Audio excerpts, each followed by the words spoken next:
live. Let's go. It's Friday.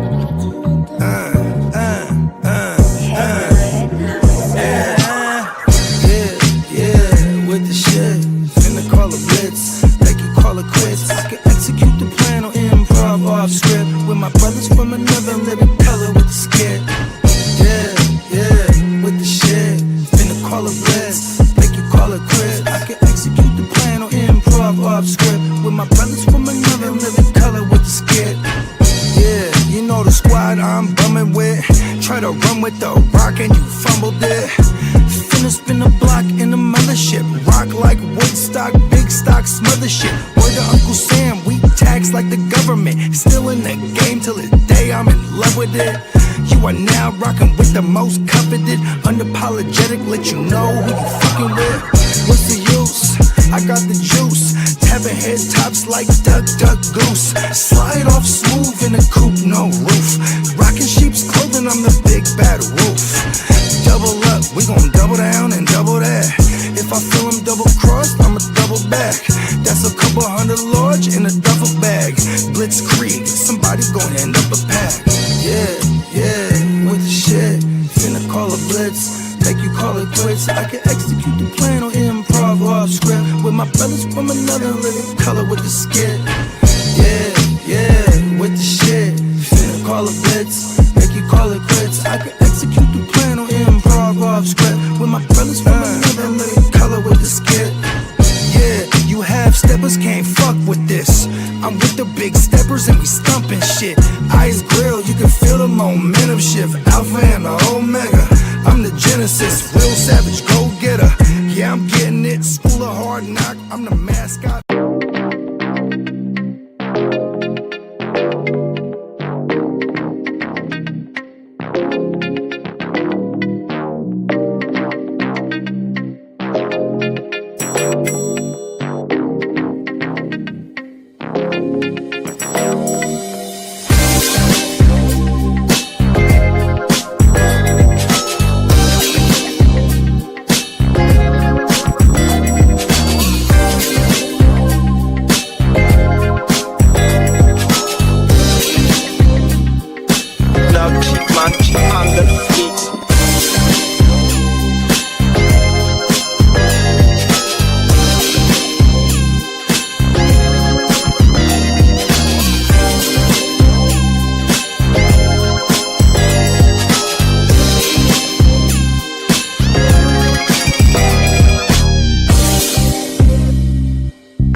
What's good, gang? It's the Guchinni representing the Hard to Start podcast. Tapping in to remind y'all that coming this August 20th of 2026, the second annual GWN, the Westside League live draft weekend will be popping off. Man, you will see all the cast of characters that you see live on the GWN every day.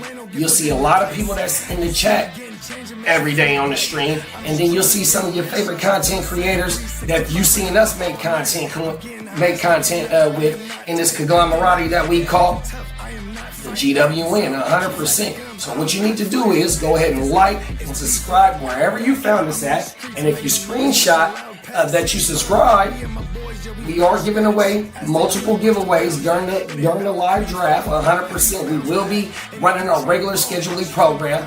Thursday night will be Playmakers. Friday morning will be WYGU. And then later on that Friday will be the live Westside League second annual draft. And during the draft, we will have multiple giveaways like this right here.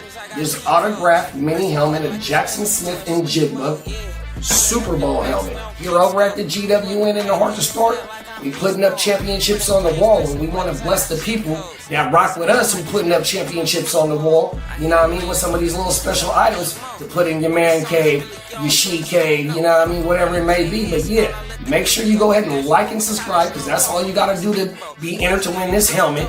Click that bell, and then tune in to the second annual GWN live Westside Fantasy Football Draft Weekend, 100%.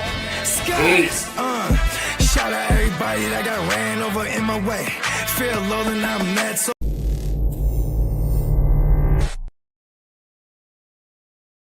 10, 9, 8, 7, 6, 5, 4, 3, 2, 1, 0.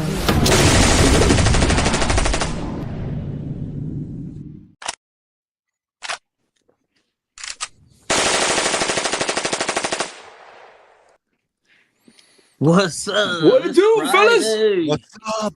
I just saw Bogey in the chat said he might be on a little sooner than usual. Let's That's right, go. We got our man Shout Bogey. out to Bogey, man. He'll be here. We'll be holding it down till he gets here. No worries. Shout out to JD, Guchinni, Shout out to Peacock. the champ, the West Side League. We also got Emil in the building. What's up, Emil? Diamond What up, Joe Emil? coming in way early. Damn. He was early. Yeah, We got he's Tino. ready. He is We got ready. Tino the governor. He said, "Let the games begin." Begin. Rigging for Fatties. What's up, Rigging What's for up, Fatties? Chris? Go check it out. Just it's on YouTube, Facebook. He's got a channel, doesn't he? Or is definitely in the fishing. Yeah, he's got a nice fishing channel. Rigging with Fatties is his fishing channel. Yeah, Yep. yeah. If you like fishing, check it out. Yeah, it's got some good stuff over there. Oh, What's up, we got someone Candlestick? who's been MIA, who's back. Candlestick. What's up, PB and J? Yep. I'm awake today. Usually going to bed when y'all go live. Yeah, that's the morning show. A shout out for sticking with us. Hopefully you're still there. Shout out to Tino. Yeah. We got Tino in the chat ready to roll. Yo. Team leader. We'll see ya in Vegas. Yes, sir. Hopefully, we'll see you in Vegas, man. Yeah. Yeah, Yeah, I wish I could go to Vegas, but I can't. Yeah, you know, Yeah, I got there'll be college, so. there'll be a day that will bring you along on some of these Yeah. road trips we get, but yeah, you'll get there. Yeah. You stick Like to if, doing what like you're doing. if I started class on the 24th, yeah, I could have gone, but yeah, no. Starts on the 17th. No way. You gotta stay focused in on that. Yeah. That Yeah, degree. school's more important than that kind of shit. You get older, you realize the school's more important. Like Yeah, unless you this don't is want to paid hang out for, with a yes, bunch of then. us right away, anyways. You're just gonna be like, man, you guys are ridiculous. I said, well, yeah, that's what happens when a We have bunch this Smitty in the chat. Trust me, around Yeah. us, as they say, what happens in Vegas stays in Vegas. Stays in Vegas. It's a fantasy football draft for savages for sure. Fantasy football savages. All right. Yeah. I got the Appreciate flag everybody ready, rocking just with in us. case. What's up, Smitty? Yeah, Debo. Holy shit. Nice little slot piece. Pause. But I don't really have too much confidence in Christian Kirk, right? And then on top of it, Jordan James going down. So you got a rookie running back. You got a Christian McCaffrey that wants to, be limited in his, work in general. I would say Debo is a nice addition because he could do a little bit of slot work and maybe even take 5 carries a game away from McCaffrey, which doesn't sound a lot, but 5 times, if all goes perfectly, that's 17 games.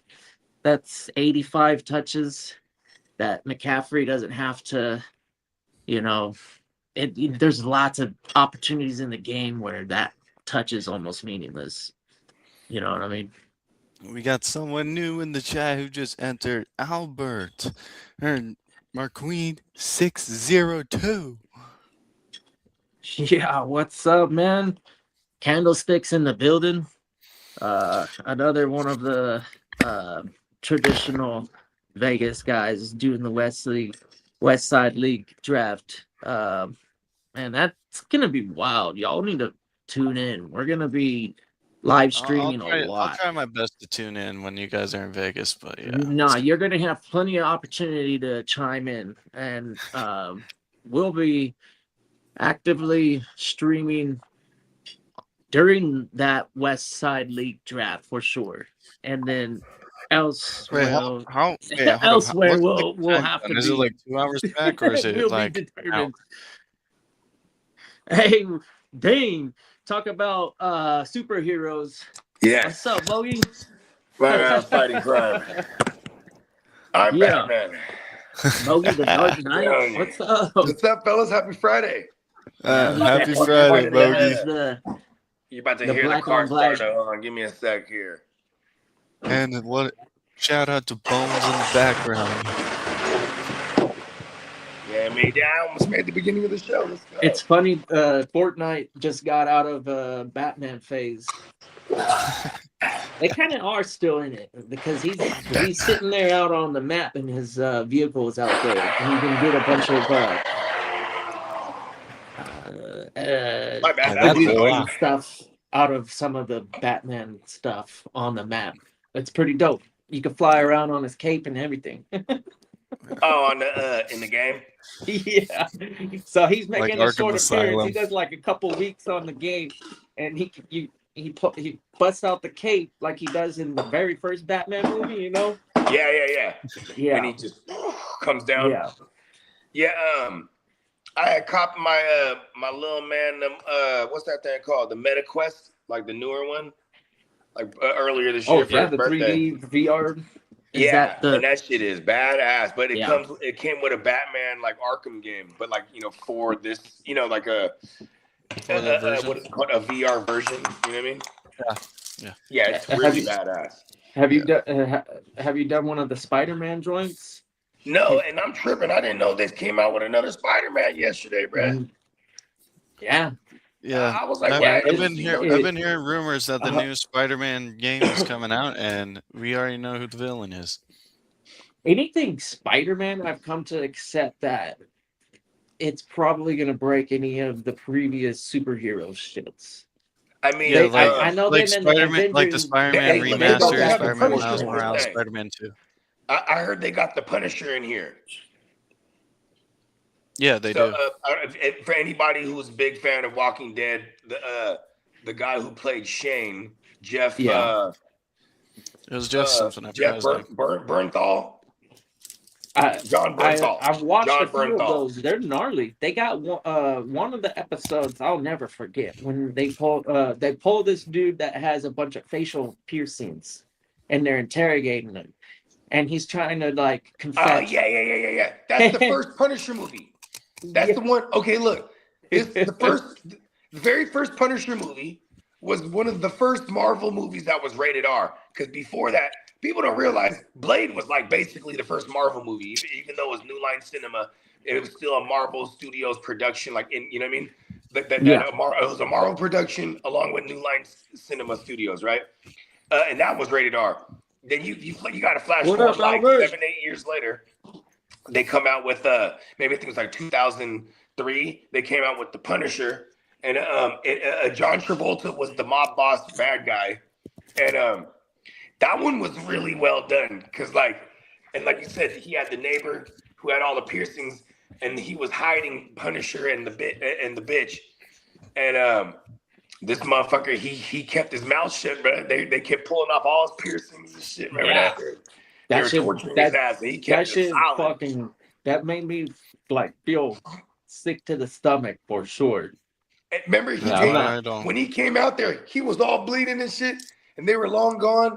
He's like, I guess he doesn't know anything. Remember, he's like, Hey, shout out to the actor because the way he was screaming and going through the punishment, it was pretty realistic. I was like, man, this guy's actually suffering a lot, bro. Hey, remember the Punisher? And the Punisher, he comes out there and he's like, you don't know me. He's like, you tell me, bro, with all the piercings, like, you don't know me. You didn't have to do that for me. Why did you do that? You know what I mean? And he's like, we're family, bro. Remember that? He was like, because they were like, I got they were trying to family. keep him out there. He was hiding out there, and this was kind of like, for a lack of a better term, it's kind of like a band of idiots, kind of losers. Like maybe not the most maybe not the most known people in the world. I don't want to say mean things. That's not hella mean, But like they were like the outcasts, and then like Punisher, even though he's like a super bad fucking, trained government operative, he's an outsider, so he kind of the Punisher was a former Marine. That's why. Yeah. Yeah, he was Yeah, more he than a definitely Marine, man. he definitely played the If role. he was a was Marine like Raider, some kind of that'd be a fucking different story. Ops. He was an assassin for America, for real. Yeah. No. The Punisher. Oh, yeah. I like the Punisher because he has 0 powers. He just has Yeah. a specific set of It was skills. one of the comics that you would probably pick up in the horror section or like the violence Yeah, section. because he's or whatever. murking fools. Yeah. He's not friendly. You know what I mean? Yeah, it's not like He's a more anti-hero Like than anything. Yeah. Like even if you face him with Ghost Rider, the Oh, Ghost Rider, fucks he's not going to everybody die up. Ghost from Rider's pen and the stare. king. He's not going to die from pen and stare. I love Ghost Rider. Because if you're talking about he real doesn't Ghost have Rider he doesn't have a black soul, right? I mean, I Yeah. think even though the Punisher kills, he's killing bad people. So, I mean, that's why I call him more anti-hero than Like he anything, doesn't right? kill for the thrill of it or for regrets. He just says, "I'm just going to kill." Oh, and when he's Because sick, that's the there's right no thing. there's no way that you're ever not gonna you're done for. No matter what you are, you could be a god in another galaxy, and he'll fuck you up. Remember when he in that movie we're talking about, he finally gets to Travolta, and Travolta's a big mob boss, big organization. So he started fucking his organization up slowly first, right? So like he finds out his right hand man is actually a gay man on the low, right? So he takes pictures of his right hand man with his gay lover, and then his wife, Travolta's wife, she was a Puerto Rican in that movie, and like I guess she used to be like a working gal, and then until he fell in love with her, but like he frames the right hand man like he's sleeping with Travolta's wife. So he leaves like her earrings in the guy's bed. Got someone Travolta else who goes there, joined. and then he's like, then he accuses him. He's sleeping with my wife. He's like, no, What man, up, hell King no. Productions? He's really gay on What's the low. up? Then he stabs his What up, friend King to death. Pro? Look, he shanks him. He shanks him up. And he's like, "Why are you doing this, man? I'm your best friend, man. You know what I mean?" And then he's like all high off the kill, right? And now he picks up his wife, and he's like, "I know what you've been doing." And she's like, "What?" And he's like, "You've been sleeping with my best friend." He's like, "He's gay." And he's like, "You'll say anything for?" You know what I mean? And then when the Punisher finally closes in on him, he's like, "Made you kill your best friend? Made you kill your wife?" You know what I mean? He's getting all the revenge because they killed his whole family, bro. You know what I mean? They killed his son and his wife, and he was having a family reunion. That's how they start the whole movie off, basically. You know what I mean? Yeah. And you know what I mean? And it was the mob boss and the Puerto Rican chick wife. She was like, "Kill the whole family." You know what I mean? So they murked the whole family. He came back with a vengeance. Yeah. It's a recipe of creating a monster. Oh, Derek Lincoln, he said out here, salute Boogie, Lee, Kenneth, and Soundwave. What up, Yeah. Derek? Man, I still can't. I called Derek last night. I had something to ask him. I can't fucking remember it. Like, I was on the phone for like 5 minutes trying to remember, and I was like, all right, never mind. I'll call you. He also I'll call you salutes right the Tito, PB&J, Emily, and Albert. We're missing is JD. Emil, sorry. Yeah, JD's Derek also. He's taking a little hiatus from the morning shows. You know what I mean? Just because he's got a lot of other things to handle right now, you know what I'm saying, with his own channel. But yeah, the fella is definitely in full effect, you know what I mean? But, just like Spencer, you know what I'm saying, takes his little hiatuses too. You know what I mean? The GWN, man, we're very grateful for all the brothers we got. What about King D? We hella deep in this motherfucker. Yeah, King D in the building. One of the ones King? that, he seems to find a way into the every show. Boogie. I forgot to mention, I'm finally almost done unpacking in my new apartment. Yeah, man, that's what's up, man. Good shit, kid. Hey, I'm actually streaming in my new apartment. I'm excited for you, kid. You got a whole life ahead of you. You know what I mean? Just don't make stupid. Yeah. Don't do anything I wouldn't do. Yeah. Yeah. You know what I mean? As your uncle. You know what I mean? Are you sure? You gotta make I forgot that you're my uncle. You gotta make your old grandpops proud of you, man. He's gonna be like Speaking- thinking about speaking the of that- extremes of the Bogards. Speaking of that, JD sent me something the that says, multiple Bogards. So which one? so- which one am so I this is- thinking of? Bogey, JD shot me a text last night saying, "The real T Law, your grandpa said send this to you." This is what he sent me. This is from JD. Isn't that special? I'll speak Oh, to JD yeah. on my own. Hey, you know what? That's been a long running thing here in the GW, and we've been saying this forever that he's bald. Yeah. Yeah. Neon, I don't do Florida things. Listen, here's the thing. If T-Law pops out of nowhere and he's like, "Oh, I decided to cut my hair," it's a lie. He's been bald the whole time. He's been bald the whole time. He actually You has the can't helmet fool that has us. the wig attached to it just in case. Hey, we've seen the helmet do some damage to it, and you fix it real quick. You're real slick, okay? Not slick enough. You remember Aziz Al-Shahir? Remember when Aziz came through and clotheslined him? He was trying to reveal to the world that Yeah. he is a bald man. No. Just Yeah. saying. Well, in the photo that Google I it. received, he looks like he looks like Walter White. I'm like, bro. Hey, look. I feel. Have you ever seen Walter White and Trevor Lawrence in the same room at the same time? Never. No. Same person. It's just like Ellen DeGeneres and Pete Carroll. Same person. But here's the difference. Who doesn't have cancer? What? I don't want to joke about that. Well, that's the only thing how to kill the joke. That's all. Oh yeah, okay, I see where you're going there. Well, The you hair know, when clicks you- into the helmet. when you're a Everyone knows that. kingpin- Shut up. when you're a kingpin, like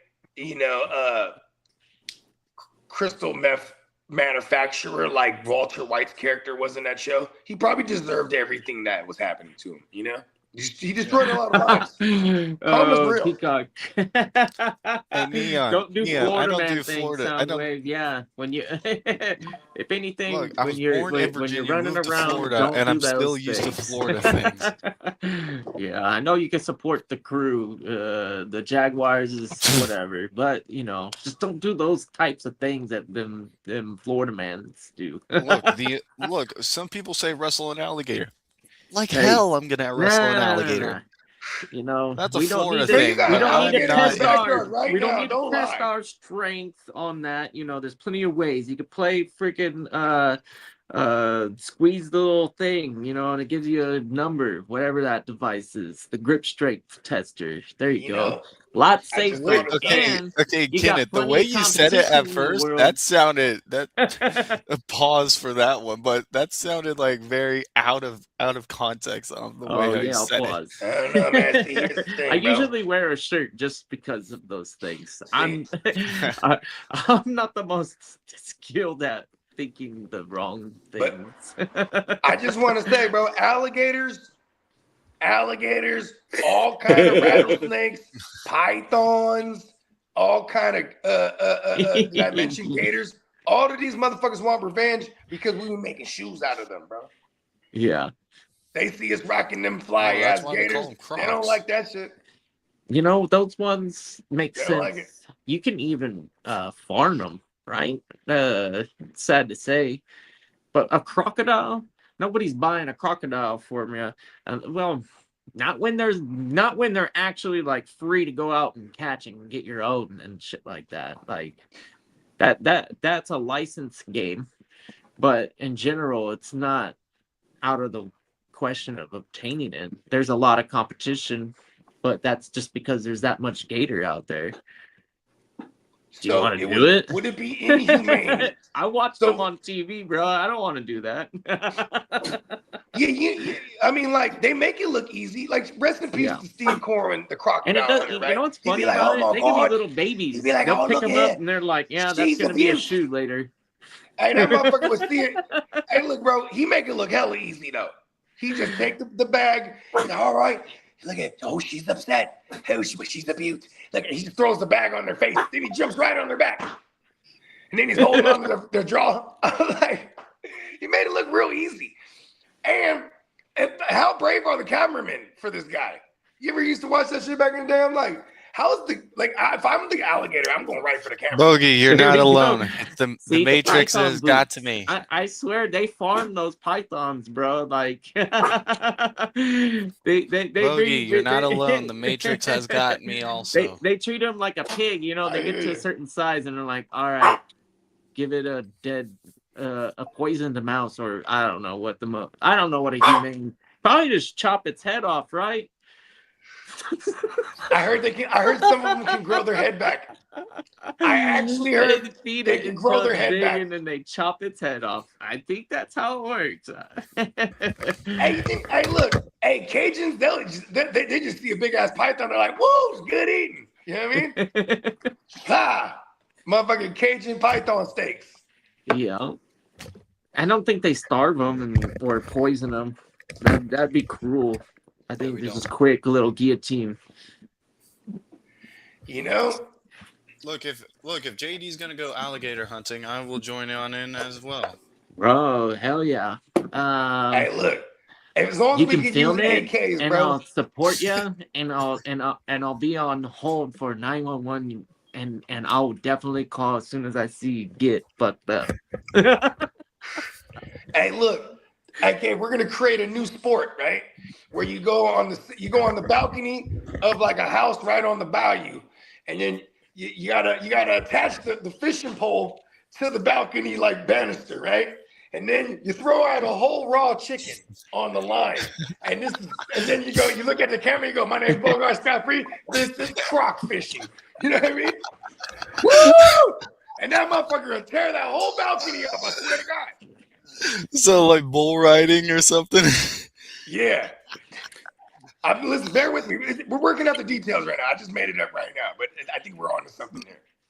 No, Bogey, now we know you're a Florida man. See, that sounds like some Florida shit. And this is where you come into play, Soundwave. This is where you enter Soundwave right now. Pause. This is where you come into play right here. Because I need a Florida guy. What up, Dennis? I need you to find me the location. I'll find the chicken. That's easy. Chicken's on your. All right, I'll tell you. In Florida, anything on the East Coast, all the way to the Everglades, that's where you'll find That's where you'll find alligators. Oh yeah. So and crocodiles are like sea, right? They're like sea animal creatures. They're land and sea, but yeah, they congregate in the water, and then they go up and don't they have to bury their eggs? So you know. They'll have nests, but yeah, they're gonna live in that area because of the water, and that's where they. Hey Lee, got a question. Can we go to Middlesex County to get some chickens? There. What? Can we go to Middlesex County to get some chickens from your hometown?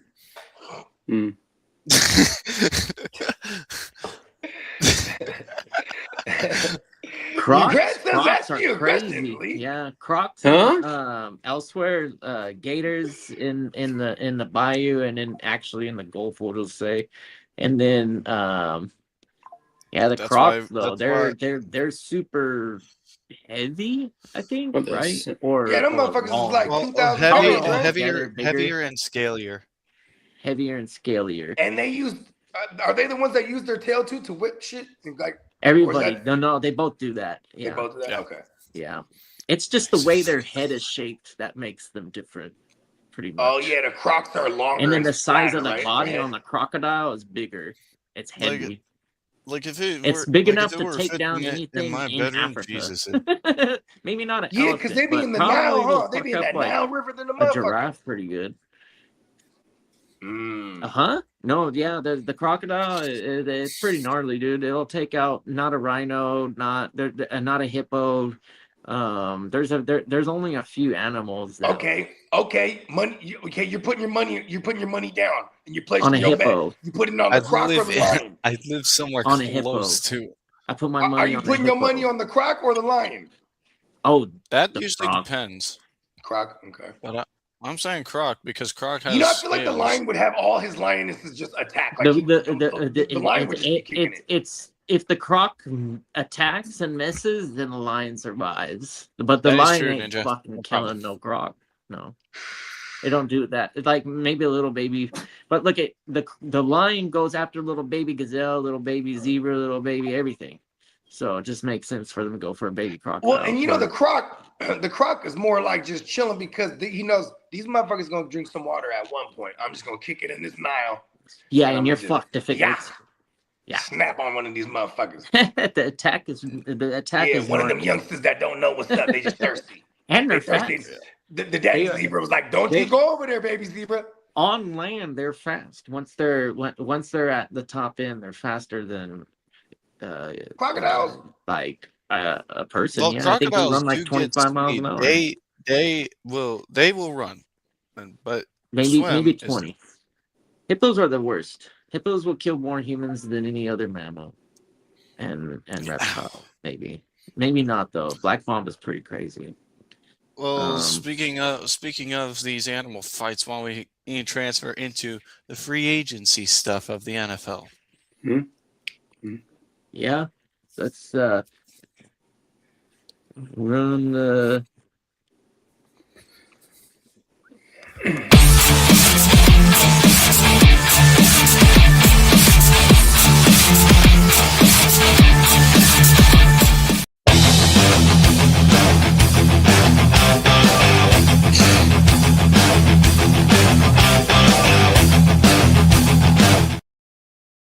Alrighty, so you got the free agency frenzy up. Oh, so let me get the. Alrighty, so let me go to that part. No, which one did you want? Yeah, it's fine. I got it. I just hit it up. Oh, Bogey's gone. No, I got it. Well, it's the Matrix. Okay, so free agency wise, we got Bobby Okeriki's the hottest linebacker out there for IDP, and for teams that are available looking for a linebacker. Bobby Okeriki's out there. Okay, the teams to watch for him are the Ravens, the Commanders, the Ravens. I don't know how they.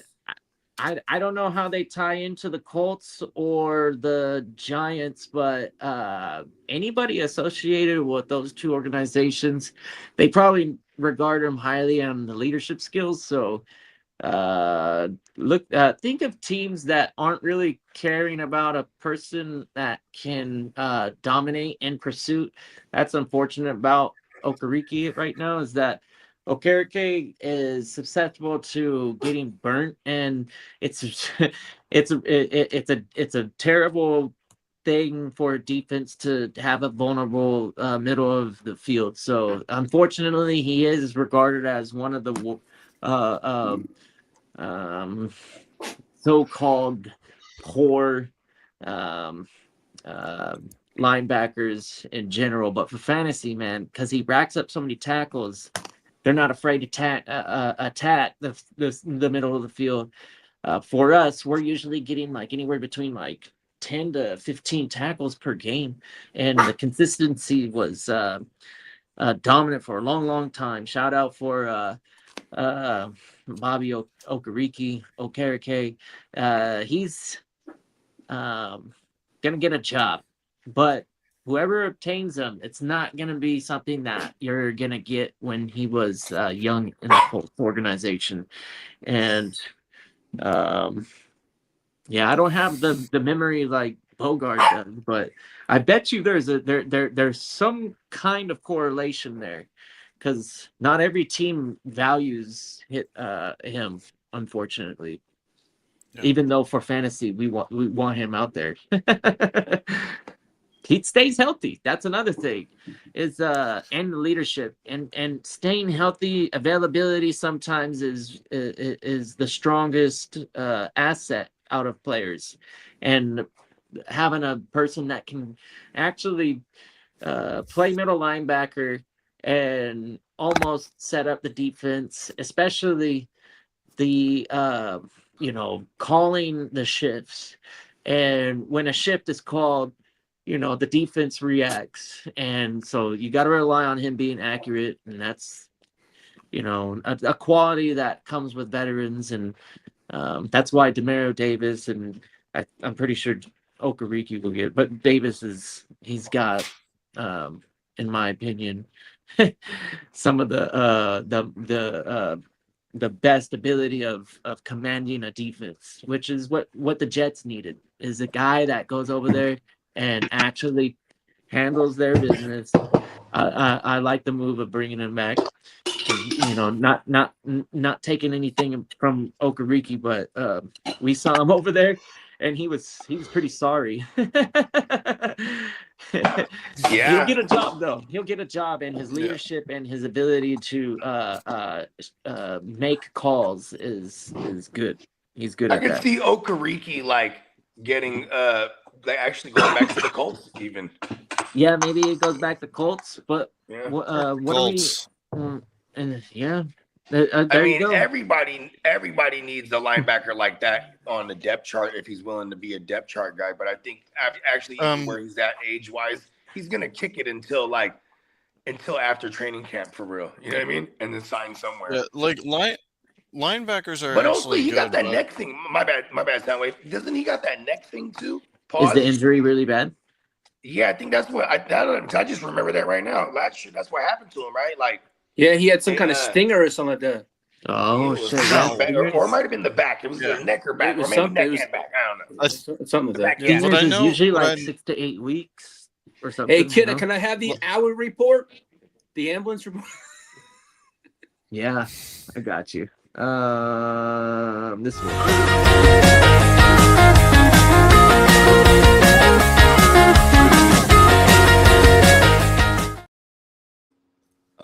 Camp is All right. underway.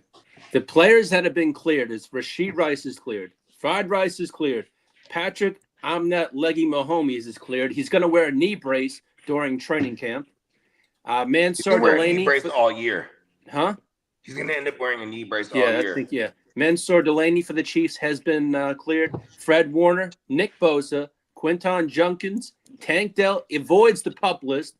Browns tight end Harold Fenton Jr. See, here's the thing. Hold is a on. full When you say avoids the pup list, he had no injury designation for like weeks now, like 2 Who's weeks. that? You know what I mean? Yeah, and Harold Fenton Jr., he's a go now from his groin injury. He's a full go. And Bucky Irving has no restrictions with his shoulders. Let's go. But now, as for current injuries, Jalen Ramsey has a knee, and he's going to be Dang out it. several weeks. Oh wait, no, Jalen Ramsey has something else. Ramsey is going to You be love out. Jalen. You're just gonna love him forever since he was a Jag, huh? Yeah, he'll be out. No, because I thought of something else. Sorry, Ramsey. Jalen We still have Ramsey. Ramsey. I You mean, know, in some circles, Jag means just a guy. Is that supposed to be Cedar, a I'm joke? getting to that. I'm getting to that stuff. I can give you some injury As Tino reports on says, Jags. Debo Samuel, he signed a 1-year, $7 million deal with the San Francisco 49ers because we got an issue. Let's see. The reason why you got is Pearsall and Jordan Ricky James. Pearsall That's is the going big to be issue. probably looking like sitting out the whole year. What is his injury? It's his PCL swelled up, but there's scar tissue in it. Yeah, because that's what he had injured. That was his injury last year, bro. Yeah, and Yeah. they say he may need season-ending surgery. Yeah, That's good. So Get the surgery, kid. Stribling will be able to actually showcase his talent, and I want to There's say only a Stribling's Christian talent Kirk in his way, and that's ceiling not is much. better than And he's Pearsall hurt from himself. the get-go. Yeah, I think this is a blessing. Yeah, in them disguise for the drafting, team in general. to say. Them drafting But Stribling was giving already bad news Stribling, for Pearsall. Yeah, Stribling getting the snaps out of the gate and then having only Debo come in and fill in some gadget role is awesome for Stribling. Stribling's gonna see a lot of snaps in his rookie year Yeah. on a potent He might fucking Niner have offense. like a low key Ayuk rookie type year because This is gonna be even Ayuk yeah, had this is like gonna a be Bow this is Wow gonna or be a 900 or nice. something. This can be nice for Stribling. I think he's going in the first round of a lot of these This is, dynasty you know what's startups nice? and, It's nice to know first- my I mean, Niners are rookie picking up drafts, right not where they left startups. off. um, We're just yeah. picking it right where we left off. Just off the ground, hurt. I think the opportunity strikes him well because Evans is there and he's a solid veteran. And Kittle's Debo's there, who's a on solid his veteran. way to being ready week 1 possibly, and you got McCaffrey, and then Kittle. Debo. Oh, you just said I Kittle. mean, there's a lot of wealth to be distributed. Football but gods, if you And hear the me, help you got to us. 49ers keep just up in signed that wide division. receiver That's the cool Trenton thing Irwin. about that for fantasy is we got the Trenton who? high-powered Rams, we got the Seahawks scoring touchdowns, we got the lowly Cardinals that are easy to score on. I mean, like that's a nice division to be dabbing your fantasy picks into. Pause, I guess. I don't know, Yeah, maybe. so I can. Now you You was want me sitting there. Kenneth, you want me to give you injury reports of what I saw yesterday, or no? Go ahead, go ahead. Let the I kid can have give at it. it. Yeah, Go ahead, Soundwave. I actually, you know what? I told him anytime you really want to just go ahead and talk about it, you feel like it's a good time. It's probably appropriate. I'm You just only use your asking best because you're judgment. the This is probably the host. time to talk We- about the Jags. Go ahead. Well, go Tell us how ahead. injured the Jags are. This is All right, this is what he said. so Let's go.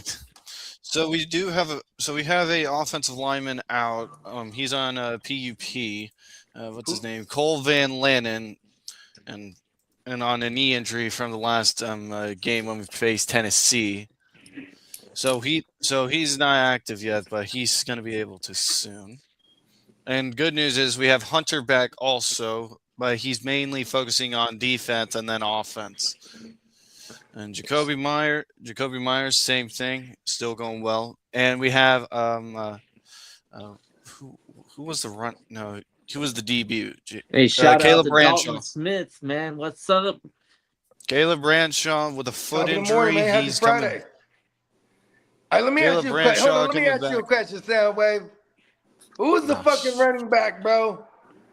Who was the running back in that backfield, bro? It's Basil, right? Yeah, Basil Tune.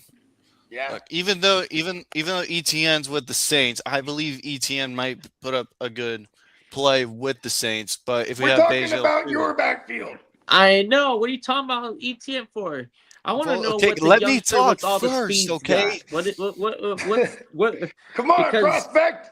Hey, this the noise out of college was this guy was nasty, and I'm kind of curious. I don't got much, but maybe it's time to maybe buy in on some of this. If you give me insider information, so be accurate and be thorough, please.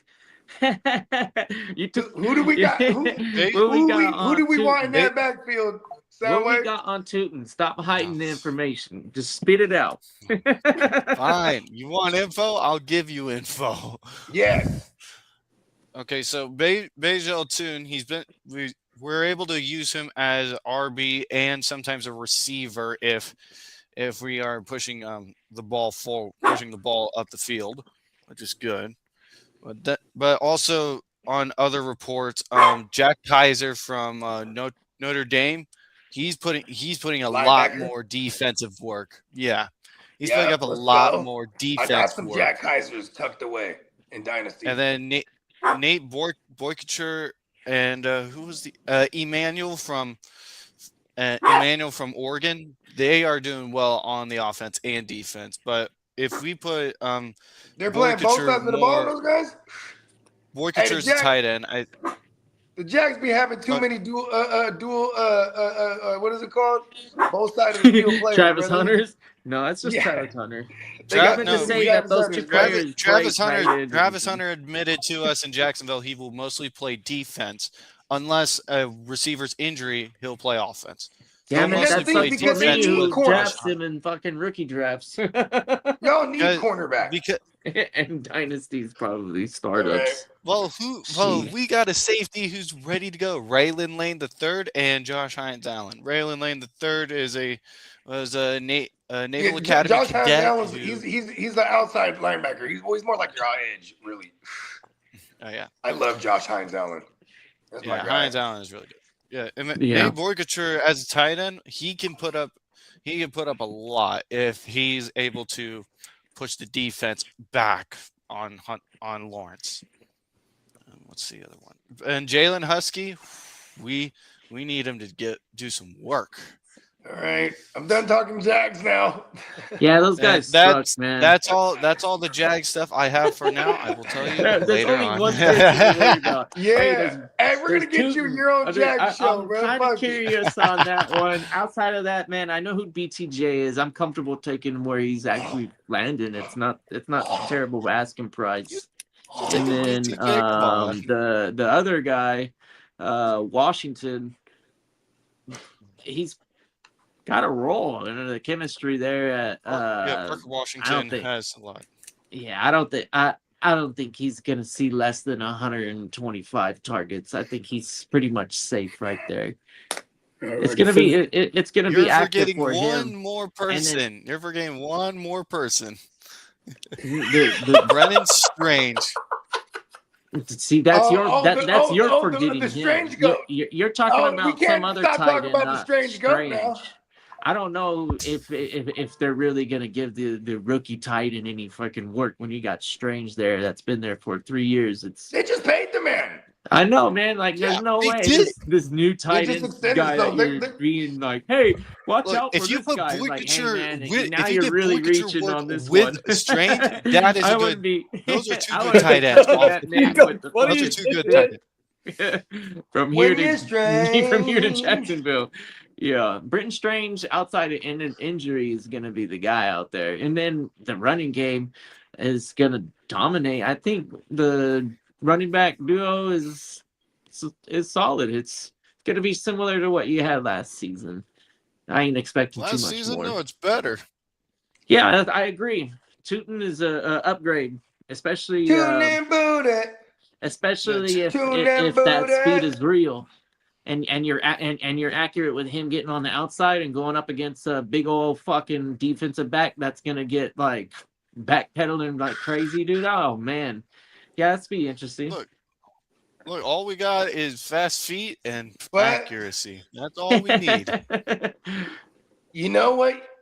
What you guys need, and we're gonna leave it up on this note, because enough of the Jag talk, but. Yeah, I'm already done with it. If Trevor Lawrence just chucks the fake locks, he'll be so liberated.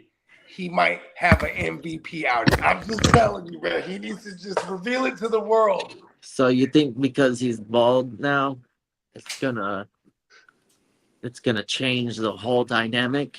Joseph. He'll like be the real him. He's faking it right now. We're seeing Never Lawrence. It's like coming out of the closet. All right, it was a wig the whole time, bro. I'm sorry. Okay, guys, I'm really bald. Alrighty then. Micah Parsons is unlikely for week 1, but Micah Parsons has week 6 set on his calendar. It's the Dallas Cowboys, and that's when he wants to return, week 6. And then he knows they got one of the better offensive lines, bro. Mm-hmm. You know what I mean? Yeah. And as for Christian Kirk, he's out with a calf injury. Yeah. As for Nick Emamori, damn, it's all sibling. For Nick Debo's gonna go in he's there. He's questionable for week 1. He wants to play, but they do not want to risk him for a week 1. What do you think, Bogard? Are you taking Debo over Christian Kirk when they're healthy? Yep. Yeah, me too. All day. It's easy. Okay, let me tell you something about Debo. Before the games, during the warm-ups, before everyone, goes into the fucking locker room to come back out, right? It's always Shanahan and Debo, and they just standing next to each other with their arms crossed, just chopping it up about what to expect for the game. Like, they're tight. Debo never moved out of San Jose, too, because that's where his house, he actually lives in the east side. And he has a fat crib, too. He never moved from there, so I always kept saying he's going to idle by and then just sign with the Niners, right? But then the Ricky thing happens. They immediately sign Debo.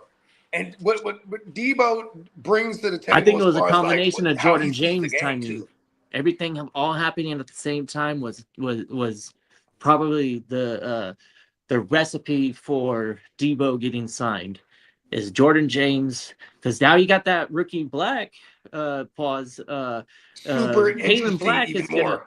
He's a 3rd round rookie who's gonna have to learn the game, and outside of Christian McCaffrey, he's gonna get minimal work. But Debo's cool because Debo might be a running back for us. You ain't 5 lying. carries is what I'm expecting on average.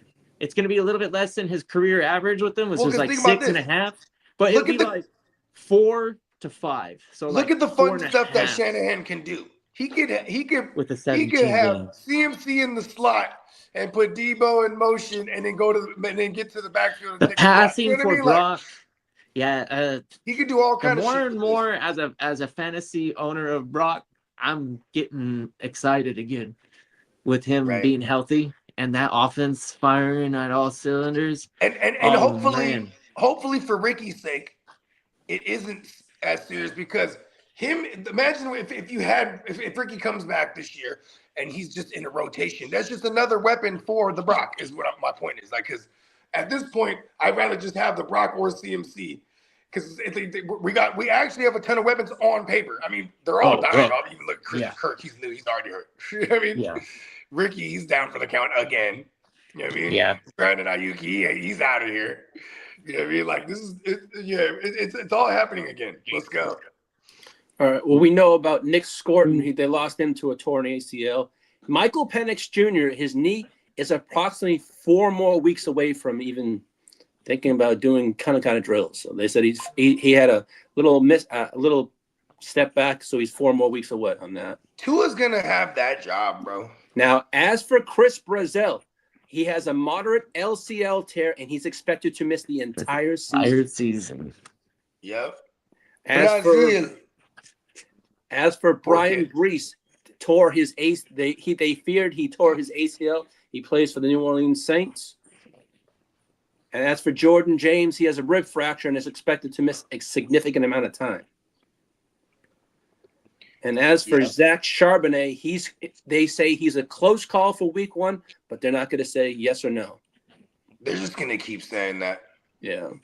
You just got to watch him in actual training camp and read if he's doing anything at all. Yeah. Like, the fact that he's not on the PUP right now is kind of crazy, though. Is he on and the as PUP? for he is on the PUP. Yeah. And as for PJ Locke, he has a hyperextended knee. So shout out to Kyle Shanahan after his little accident. He's doing better, I guess. He's back at they say he'll be back next week. They don't make them like these. Yo, man, hey, he took accountability. That was I have a lot of respect for that. What up, Bakes? What up, Bakes? As for the PUP list, they put George Kittle on there, Kyler Gordon, Brian Branch, Kirby Joseph, Nick Gargulu, Gabe Jacobs, Alex Pierce, and CJ Allen. Now the NFI list is Isaiah World, TJ Edwards, and Jordan Turner. Now, Kitteh, would you mind hitting the contract extension drop, please? Pause. Yeah. All right.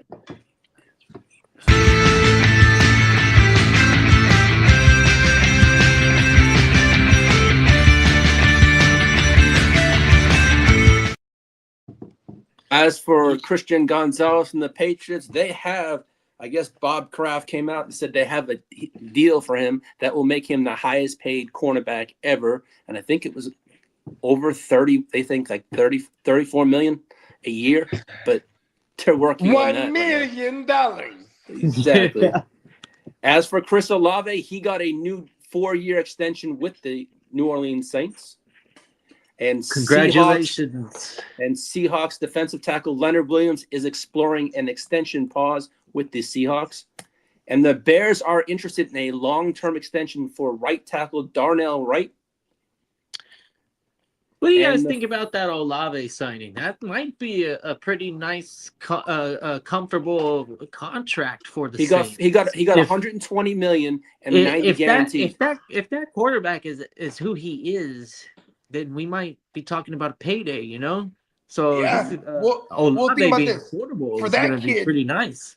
First of all, shout out to Olave because he was a former first rounder. He had he became the butt of everybody's jokes because he was the the concussed El Concusto, and then he was one of the first ones wearing the Guardian cap, and then he got concussed wearing the Guardian cap. Remember that shit?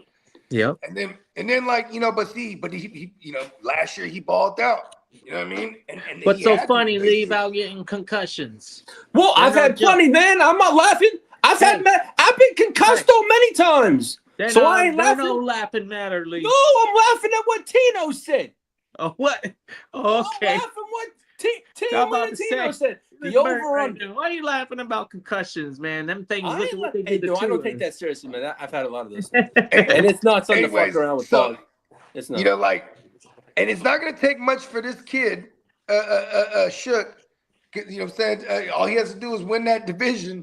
And they'll fuck around and extend him going into year 3 because he's a second-round guy. They don't have a 5th-year option on him. But the fact that Kellen Moore went up to go get him, this is a big prove-it year because he flashed real good. If they could win the division or maybe get a wild card spot here, Like, you know what I'm saying? That's going to say a lot for this kid. They will extend him because he'll get extended for cheap. You know what I mean? Mm. Think about this. You're going to go into year 3, and that'll be his contract year right there, basically. Or not his contract year. He'll have one more year after that. So it's not far-fetched. This is the thing. They're paying an expensive running back, you know what I mean, with ETN. And they're not really paying anybody else. So they could actually how about this? They probably won't even pay him until going into year 4. They're gonna make him earn it these 2 years, because then they'll be able to get him hella weapons. Like, you know, that's probably a team that'll trade for CD next year. You know what I mean? And just go all out crazy. You know what I'm saying? You know what I mean? Because who played with CD before? Who was there? It was Kellen Moore. You know what I mean? He played under Kellen Moore. You know what I mean?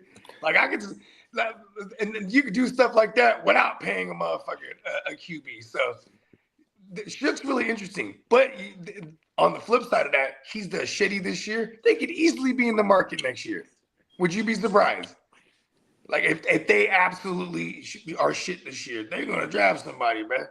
You know what I mean? Yeah, I mean, if the reputation holds up and all these names that are highly touted end up being who they are and who we think they are, this is going to be a nasty 27 class for anybody in that quarterback class. If you're eligible and you're looking for your new quarterback of the future, this is a nice opportunity.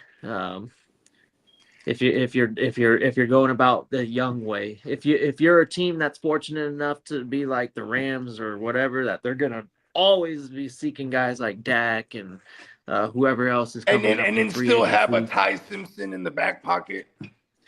Yeah, Ty Simpson could be afforded a loss. You know, no risk, no reason to risk it. You know, because you're in position to win. You got 5 Super years Bowls. out of the kid. You got to, you know, it's like another Jordan Love situation, so to speak. Yeah, man, could you You know what I imagine like some of the eligible free agents coming up and some of the landing spots that we're gonna hear? This is gonna be interesting. I'm not really looking at the class of 27, any of those quarterbacks making a difference in fantasy right away. But some of these free agent quarterbacks, holy shit, man, we're talking about some like actual money here. Gonna be fun. I mean, shit, bro. Like, it is gonna be quite the carousel these next 2 years because of the veterans that are gonna lose the stranglehold on their jobs. You know what I mean? Like, I mean, and then there's Stafford. Like, how long until Stafford retires, right? You know, like what we were talking about with McVay, because that's gonna be a desirable spot for any of these veterans. I think that's coming up pretty soon. Mode. I think he's got 2 years in him. I think. You think he's gonna do This year, more? next year? I think he's got that's his next year. contract, right? I got this year and next, and then I think that's it. I think his contract is until 28. So, I mean, maybe at minimum he had at minimum this year, next year. You know what I mean? Because I mean, shit. When he's in the top 3 of Man, all he might time. fuck around. If they win the Super Bowl, he'll fuck around and retire. I swear to God. Well, what is he, top 3 of all time money right now? Stafford, yeah. Yep. He's it's like fine. It's like Cousins, Brady, and Stafford. He's signed a lot of contracts. Stafford. Yeah, Stafford signed a lot of contracts. Like I think he's already had. It keeps you away from that. What do we hate for? Like a quarterback, they don't want to play under the tag ever. That's that's unless not you're Kirk Cousins. I mean, he did it 2 years in a row. Like the 20th best quarterback, right? And then Stafford is like, way better than 20, bro. Dak did it 1 funny. year, in 2020, and look what happened to him. That was the year he got fucked up. You know what I mean? Telling you, man, the NFL's had this problem for a minute where they don't have enough quarterbacks in the world to have like enough. We're kind of the only country. We're the NFL. only country that plays this sport at this caliber. You know what I mean? Yeah, we only have truly like what 20. I would say like 29, if I'm being generous. There's a couple out there that I'm like. Okay, Willis go like not, this. Look at this, bro. Then, look at this. 2 years ago, or in 2024 season, we Brissett. had like I 41. Brissett, but he's not a starting quarterback. We had 41 different starting QBs in 2024. It was something ridiculous like that because there were so many injuries. We saw so many. We saw a lot of poor football. So you might be onto something here, is what I'm saying. Which you're talking about like 29 maybe. You know what I mean? Because like, I mean, who we counting that we're not counting right now as starters, right? Like, who's the shitty bottom three? Yeah, I don't know, but Tino, you're right. We have 10 that are elite. You know, like we have some good quarterbacks. It's just like that's why. Okay, no particular order. Elite, right? The Stallion, Burrow, Lamar, Mahomes, right? Yeah. I'm gonna throw Dak in there. I'm gonna throw Stafford in there. Yeah. I'll throw in Herbert, right? Are we throwing in any of the other? Are we throwing in some of these youngsters? I'm not throwing in no Bo Nix right now. I'm not throwing in Trevor Lawrence either. So I'm not throwing in Trevor Lawrence. Young man, if you're listening, don't get your hopes up. So 7. So we got 7 right here. Help me out. I'm missing some. I'll put. Are we gonna put Jalen in there? Are we putting Jalen in there? Absolutely. Right? Did you put Lamar in there? I got Lamar in there. Brock? Josh Allen? I don't got the Brock yet. Of course I got the Stallion. I'll throw the Brock in there, but see, I just wanted someone else to say it. No, Dak and Baker Someone else to Mayfield. say it. Dak Prescott. I already got him in there. Who's in there? Baker? No. Baker. I mean, okay, that would be 10 then. But see, Baker and the Brock, I think people would argue those two. What about them in Jared there. Goff? Fine. They can argue all they want. Then there's Jared Goff. I'll talk numbers. Are we with them putting real golf quick. in there? Are we? Is the NFL? Are we putting golf on there? I would put golf in there over Baker. He's proved very consistent and has a handle on that job. He's been pretty damn good for almost 10 seasons. Yeah. He's been consistent. I wouldn't say he's been super he's good. a 2016 guy, so he's only Being really consistent in had the 2 bad NFL years. is saying a lot, and that's why Kirk Cousins got a lot of money, right? Okay, so we're hovering around 10, 11 there because we could argue Baker or not, but I am going to argue Baker in his favor. Oh yeah, because he's a gunslinger, and the way that once he got into a good situation, he got right back into the playoffs twice. He was in the playoffs once with the Browns too. You know what I mean? And he beat the Steelers and almost beat the Chiefs. But there was I don't know if y'all remember, there was like a crowning call that really fucked the Browns up when they were like driving. I mean, the Chiefs were driving, and then they had him on a 3rd and short, and then there was like a crowning call, but they stopped him and they're like, oh, penalty. You know, it's one of those early like, oh, they're favoring the Chiefs type of shit. Why can't I put Baker in there? Why? I'll put Baker in there. You want to put Baker in there? Come on, you got to put Baker in there. Yeah, I'm putting Baker in there. I think and the only reason I put Justin Herbert in there himself. is because he has put up all the gaudy numbers already. You know what I mean? And like it's been more situation for that kid than not. You know what I mean? I mean, you know, he's with the Chargers, so. Watson was borderline elite. Well, yeah, there was a time with the Houston. Yeah, team, he was pretty good. Shit, yeah, the Houston Watson, right? And honestly, he was definitely easy top 8. Watson was, and in those years when he played like 16 or damn near 16, he was always like QB6 or better. He was no less than QB6. I think he was QB6 like a few times. Baker is definitely debatable. It's definitely not everybody's. I just love Baker number too 10. much. Me too. But think about the game. Look at who's like in the the way game that, right now. Are we putting did Sam Darnold win a Super Bowl? Now we have to put him in this conversation. The decision that he makes in a split second is not always the best. And fumbles are terrible with Baker. Yeah, I mean, here's the thing.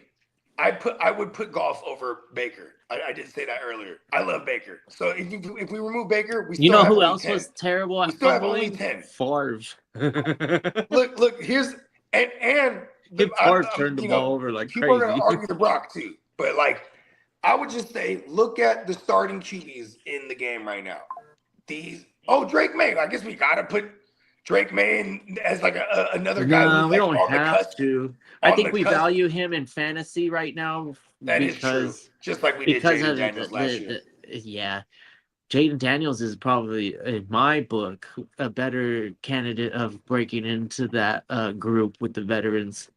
I just appreciate having the veterans out there that can, see the defense and make the reactionary call, because that's a lot of what defenses try and do is get you to start thinking, and then the quarterback has to make the right decision. So, it is what it is. Even if we don't because people will argue the Brock in that conversation, right? Because I feel like if you look at the common trend of what we said, elite, these motherfuckers, I'm putting the Brock in there because the Brock, he's been a starter and more successful in that smaller period of time than like a Justin Herbert for that He's matter. won some gritty games. Yeah. Not everybody can win the Super Bowl. Darnold won a Super Bowl.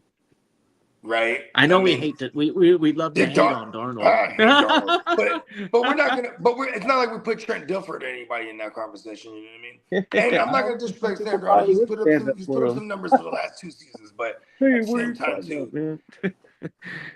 See, I think I'm blinded by my hatred for Sam Darnold too. I mean, yeah.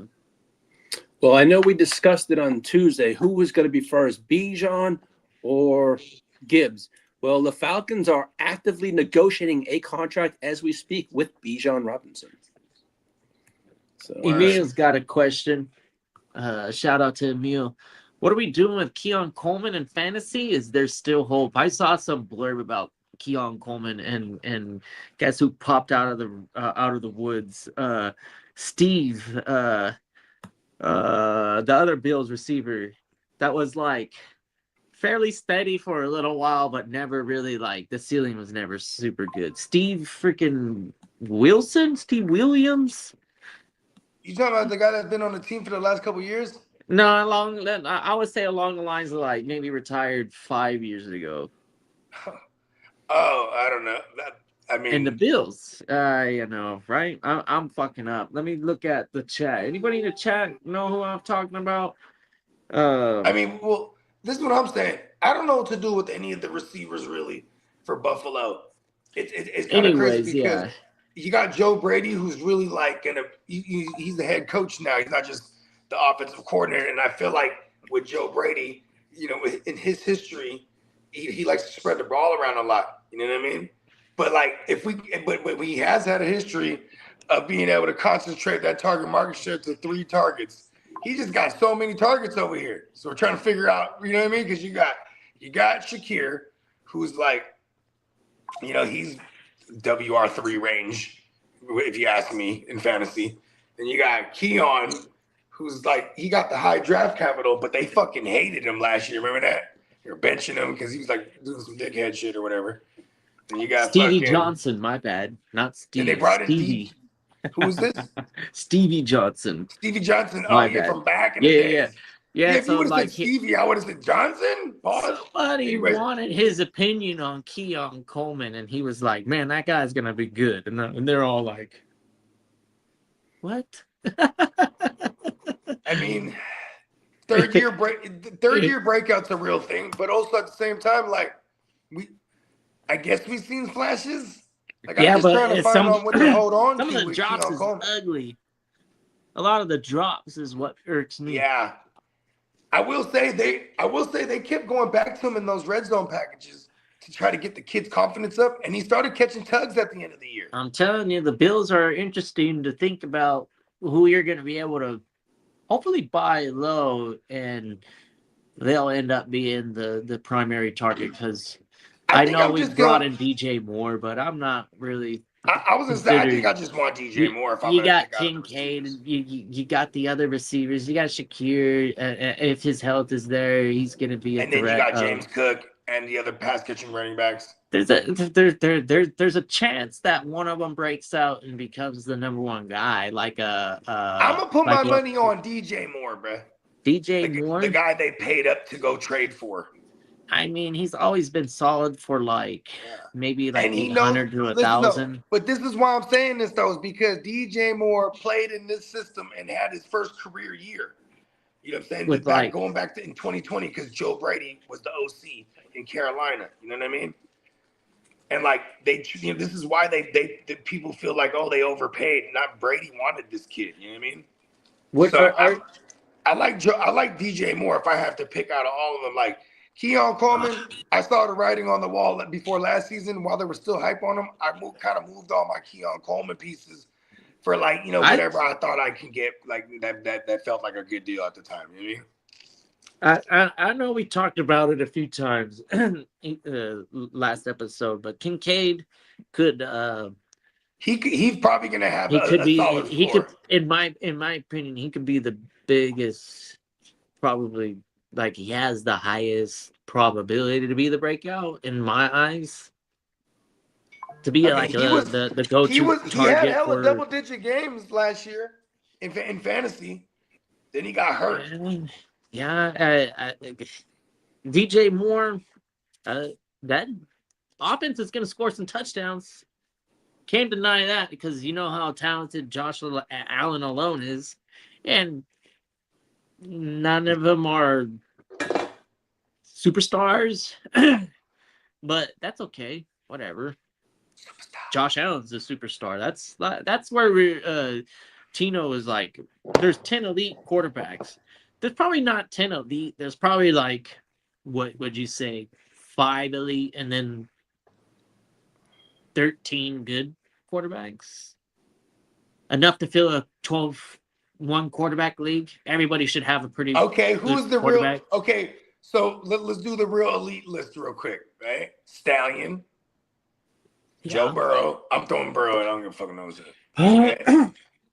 Lamar.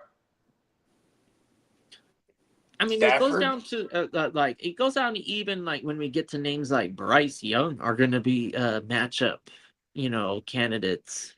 Like if they get fired up, there's a good amount of good quarterbacks, but 5 elite definitely. I don't know if I want to put Burrow in there. I think it's crazy. I like Burrow, but I'm not. I know, right? I'm not even up there with. He's like Burrow. The best passer in the game. Mahomes. I'm more of a Mahomes. Yeah, for sure. Guy than a Burrow. You know who's scared of? You know who's scared of Burrow? Mahomes. That's true. They gave a game up to Denver. They played all their second and third stringers on purpose against Bo Nixon in that rookie year to make sure, because if they were to beat the Broncos, the Bengals were in that year. Okay. Yeah. For me, and I'm generally thinking like, okay, these are quarterbacks that would make any team better. And Josh Allen, Patrick Mahomes,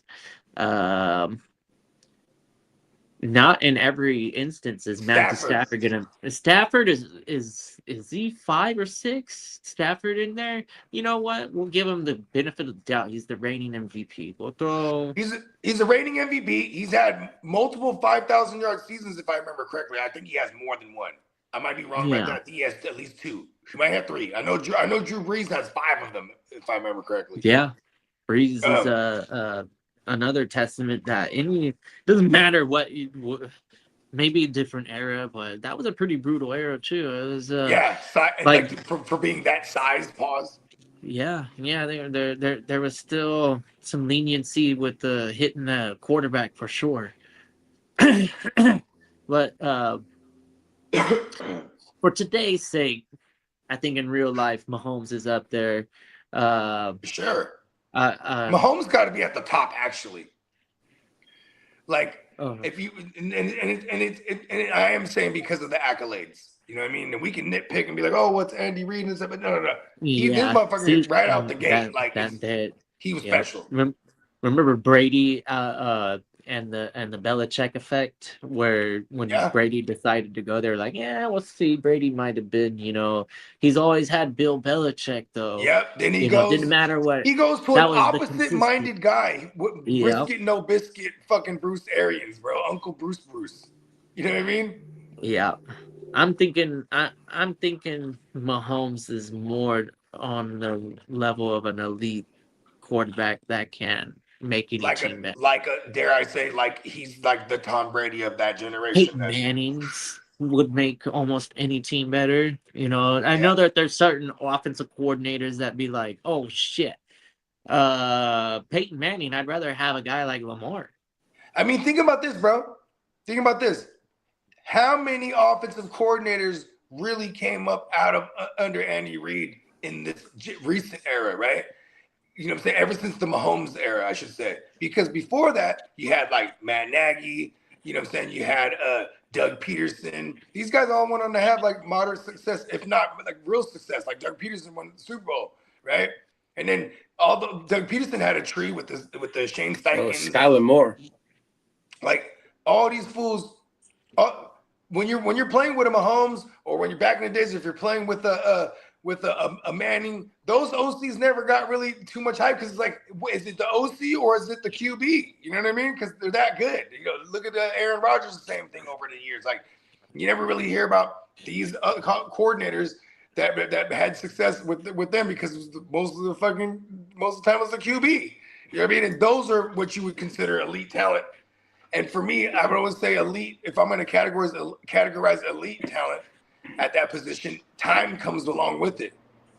You know what I mean? Like I threw Dak in there without blinking an eye because he's consistent with the numbers he put up. Yeah, maybe the post shit.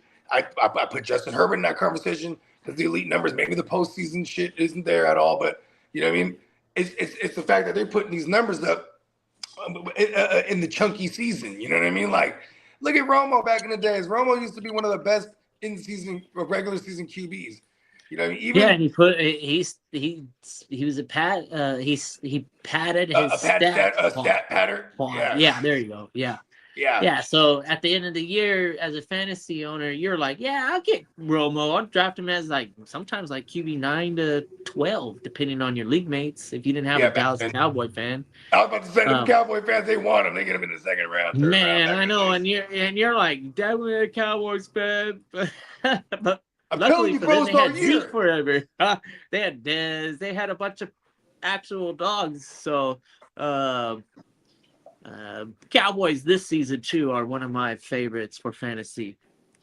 Anybody can tell you that. That doesn't require too much thinking. Look at Derek. I love the Cowboys this year. Yep, they're my favorites in that division. Well, the Cleveland Browns, they nailed down two players. Denzel Ward got 2 years, $62.2 million extension. Grant Delpit, 3-year extension. Yeah, my man Greg. $16 million AAV and 35 guaranteed. Yeah, because for the longest I thought his name was Greg until I actually read it once. I was like, oh shit, I've been calling him Greg for years. Yeah, that's Greg Delpit. You know that what do they call that? 2 last names instead of 2 first names. He's got 2 last names. Right, Grant Delpit. I mean, Grant, I guess is more. I don't know. Is it more common? I knew a guy named Grant. Last name, right? But I did too. Still, I thought about that for a second. It took me a minute to really think hard, and I was like, pause, and I'm like, oh shit, yeah, there are some guys that are Grant. It's like James Bond. You got to say it with the last name Bond. James Bond. Right? Like that's how Delpit. Grant Delpit. Yeah. Like you gotta say it like James Bond. See? Exactly. 2 last names. You know, Grant is on the 50s. Yep, Ulysses. Now the numbers on Chris Olave's contract. Hey, they don't make names like that no more, huh? Ulysses? Get over here, Ulysses. Yuli. Yeah, actually. Yuli? They call him Yuli for short? Yeah. Now the numbers on Olave's contract was a 4-year extension up to $132 million, including 90 guaranteed. Good shit, kid. That's How much? awesome. 4 years? So there's basically 4 divided by 92. So all minus all that other shit's all incentives, I'm sure. And and games played, shit like that, you know what I mean? Because he has that injury history so I'm pretty sure there's all kind of shit worked in there that if he plays X amount of games, he gets this incentive, you know what I mean? But outside of that, so 4 into 90, so we're talking about he's getting about 22 a year guaranteed. Now, as for Puka Nacua, 22.5 a year. As for Puka, he's not expected to receive an extension at all this offseason. It's going to be next.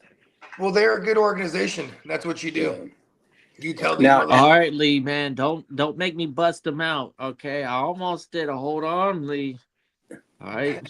I ain't on my game like the normal guys, but don't make me pay attention harder and be like, hey, you know what? I gotta end up babysitting this guy. Now I know why. No, I'm just kidding. No, good. Now I know. Now Baker Mayfield, as for the Bucs only offered Baker Mayfield a 2-year deal, and we're pretty far from the $50 million range for Baker. And Baker's very insulted by the offer that he got. That's what he said. I love this. Because the he's Bucs came out PO'd this right morning now. and said Hey, Baker PO'd is the best Baker. they said the Bucs came out this morning. Watch this. The Bucs came out this morning and said they were disgusted with how Baker handled this by going to the press about how much money they offered, and they weren't happy with that. But you know what though? I bet you he got that locker room. Yeah, for sure. What? I bet you he got that locker room with him. Now, as for Eagles defensive tackle Jalen Carter's new contract includes a $250,000 annual weight bonus. Oh, he be gaining too much weight. Yeah. So I heard he be battling with, like, you know what I mean, some mental health issues. And I feel like it has a lot to do with the guilt. He's guilt-ridden because, you know what I mean? He unfortunately unalived somebody. Oh, yeah. Oh, that accident he had. You know what I mean? Like, you know what I mean? That's some heavy shit to live with, you know what I mean? It was an accident, nonetheless. You know what I mean? And obviously, they knocked him because he fled the scene, but then he eventually turned himself in. Yeah, it's a scene regardless. I know it's the wrong thing to do to flee the scene, but that doesn't mean that he's not undergoing some sort of like PTSD, we'll call it. The fact. And like the reason I thought of this is because, like, you know what I mean? Like they said his weight gain was an issue. He might be dealing with it by just like grubbing and shit, you know what I mean? Or like keeping the same amount of regimen that you would eat as a fucking DT. A professional athlete in football, but then not working out as much. Remember, he started getting all beat up last year. Then he fractured like his shoulder bone or something like that, shoulder blade. Then he had to get surgeries and a lot of that compounding on your mental state, man. I hope he's okay. I know it's life is rough, man. I mean, think about this. I can't remember what podcast I was watching, but they were saying like, you know, whenever you get on the field, motherfuckers, they a murderer, and you know what I mean? Like, remember he's spitting with Dak's face or something like that last year? I mean, who knows what he could have said to him? Like, you know what I mean? He's probably easily triggered because of the shit that, you know what I mean, the ordeal that, he had put this other family through, you know what I mean? Yeah. Now, as for the Via Vea sweepstakes, the Raiders have submitted a trade offer. He wants to trade out of Tampa, but Todd Bowles said this morning. Via Vea tweaked his back, and there is no trade discussions, but some have taken place. But a little like 10 minutes ago, the Buccaneers plan on retaining Via Vea for at least one more season, but trade interest has emerged around the league, so they want to keep him for one more year. If the price is right. If they're going in the wrong direction before trade deadline, he's out of there. Yeah. You know what I mean? Like, he don't want to be there. Look, even right now, the back tweak. I don't believe that shit. Like, I tweak my back. I ain't practicing. Mm-hmm. Shit. You know what I mean? He's a veteran. I think this is going to be like his third contract, fourth. This is going to be his fourth contract. He got his rookie deal. He got extended early. Then I think they extended him again. So yeah, they did. It might be his fourth contract that he's seeking because he's a wily vet at this point. Now, the teams that are interested in Stephon Diggs are the Ravens and the Commanders. What? Only two teams connected. Now, but here's the thing, though, too. Stephon Diggs has been very vocal. He wants to play in the DMV. That's where he's from. You know what I mean? And they're all saying if he does sign a deal, it's $1 year, $10 million. What they're saying it's probably going to be at. Yeah, and to be fully. Yeah. Now, shout out to Derek. Jerry Jones said this. He's willing to trade a premium draft pick for a defensive playmaker. And he also said this. He believes George Pickens could be a Cowboy for the rest of his career. Yeah. Like it. And then as for Quentin Williams, wants to remain in Dallas for the long haul. So, yeah. For sure. Now, as for no taxes and all the benefits of and they didn't trade it for they traded up some high capital to get him. Like, I don't understand. Like, I mean, See, now they're trying to do the balancing act of like making George Pickens like the highest paid at one point because that's what he's going to earn if he follows up this year like he did last year, especially with CD, if CD's healthy all year. You know what I mean? Yeah, Like because if George Pickens ends up being like the leading producer out of the two and they're both healthy all year, bro, they're going to have to reset the market with him. So that might, and then, if Quentin Williams has a breakout, not a breakout year, but like a big year for DT purposes, is he going to demand to reset the market? Because I think Derek is right. They need to replace the threat Parsons always possessed with Crosby or somebody at an elite level. And I don't know. They've been pretty unsuccessful drafting these guys. They've just been like missing and missing and missing. The 49ers want him. Whatever. We'll see. Breaking news: 49ers want Crosby. Hey, Kitteh, could I please have the league business drop, please? The business, all right. Let's get it.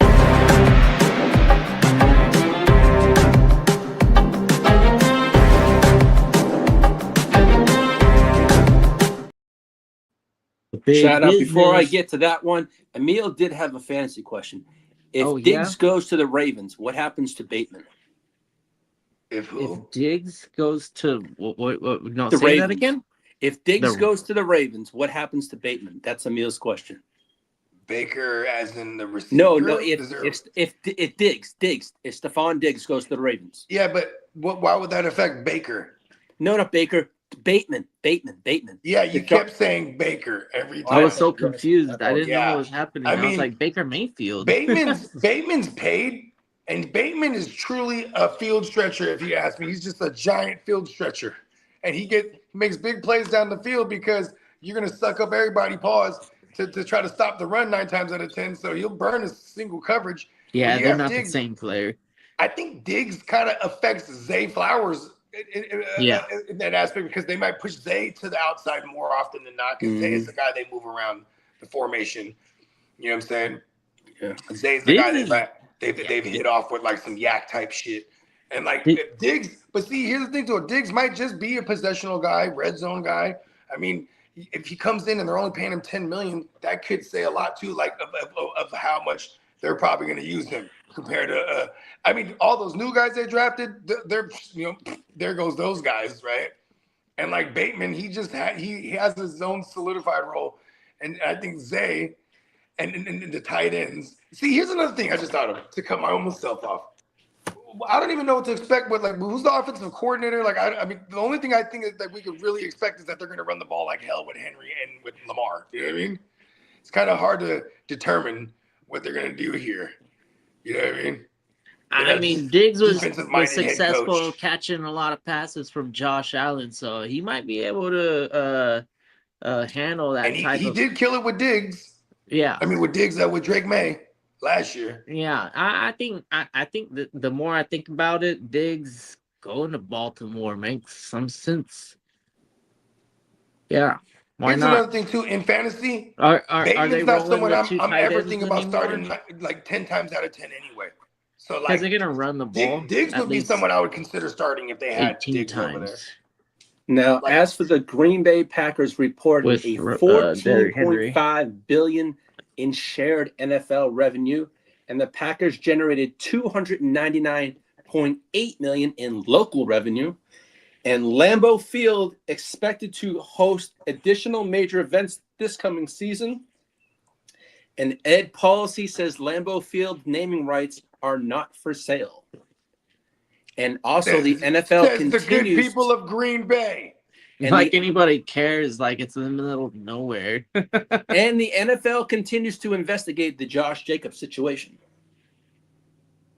Dun, dun, dun.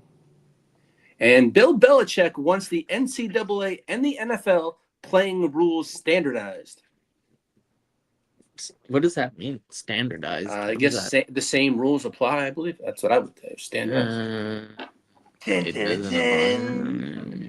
And also the NFLPA reviewed the Panthers practice following Nick Skirton's ACL injury. There was no rules broken. No And the foul Seattle play. Seahawks on August 4th will be on Hard Knocks. Hard Knocks. And the NFLPA eliminated the 60-day rule for agent solicitation. I haven't been bothered with I the believe Hard it's 60 days you Knocks. can't contact I them. don't know. Am I alone on that? Like What? I've watched I think the Chiefs won the most for I've whatever never watched. reason. Here's the thing. But like I didn't even watch it all. I I'm just gonna watched tell multiple you one episodes. thing. It goes back to Hard Knocks, the Texans. I watched this joint. DeAndre Hopkins was going hella crazy. I made sure I drafted him everywhere, and it worked out, right? And then, so every year I started watching Hard Knocks, and then I would be like, oh, where was Ball? And I'd try to find a way to draft him, just at least one of them, right? And then it never worked out. And you know who fucked it up for me the most was the 2016, like Jared Goff and them in the Rams, right? But then they come back again and put the Rams in there in 2017. And I'm like, fuck that. Fuck Hard Knocks and all this shit. And then that was probably the year I should have watched it because then I probably would have been heavy on Todd Gurley. You know what I mean? Oh, yeah, Todd Gurley. Yeah, because then everyone was like, you know, Todd Gurley was like the talk of like Hard Knocks that year. And he went crazy for like 3 years straight. Yeah. Eventually in Well, 17, he had 18, a 19. lengthy career. He had a very at the- short-lived career. Him and David Johnson. Like him and Well, David I think Johnson. in running they were back, like- I think in running back lifespans, that was actually a pretty there was some longevity to being good for that long. Like Gurley was pretty good for look at 2016. at least Look at 2016, backup. bro. We had Zeke, we had Gurley, and we had David Johnson. Those three went crazy. But by the time we got to CMC 2020, is a little bit different. we got to 2020, it was only Zeke. And I think by 22, Zeke was already fell off. So Zeke really went the distance with the amount of workload he was getting, all things considered, being a 2016 guy. 2017, we had CMC, Fournette, yeah, there you go. Kamara. Names like that. I feel like Gurley had like just as long of a career and then possessed the elite, whereas those other guys they didn't necessarily achieve that Gurley elite. I think Gurley had a thou wow in 16.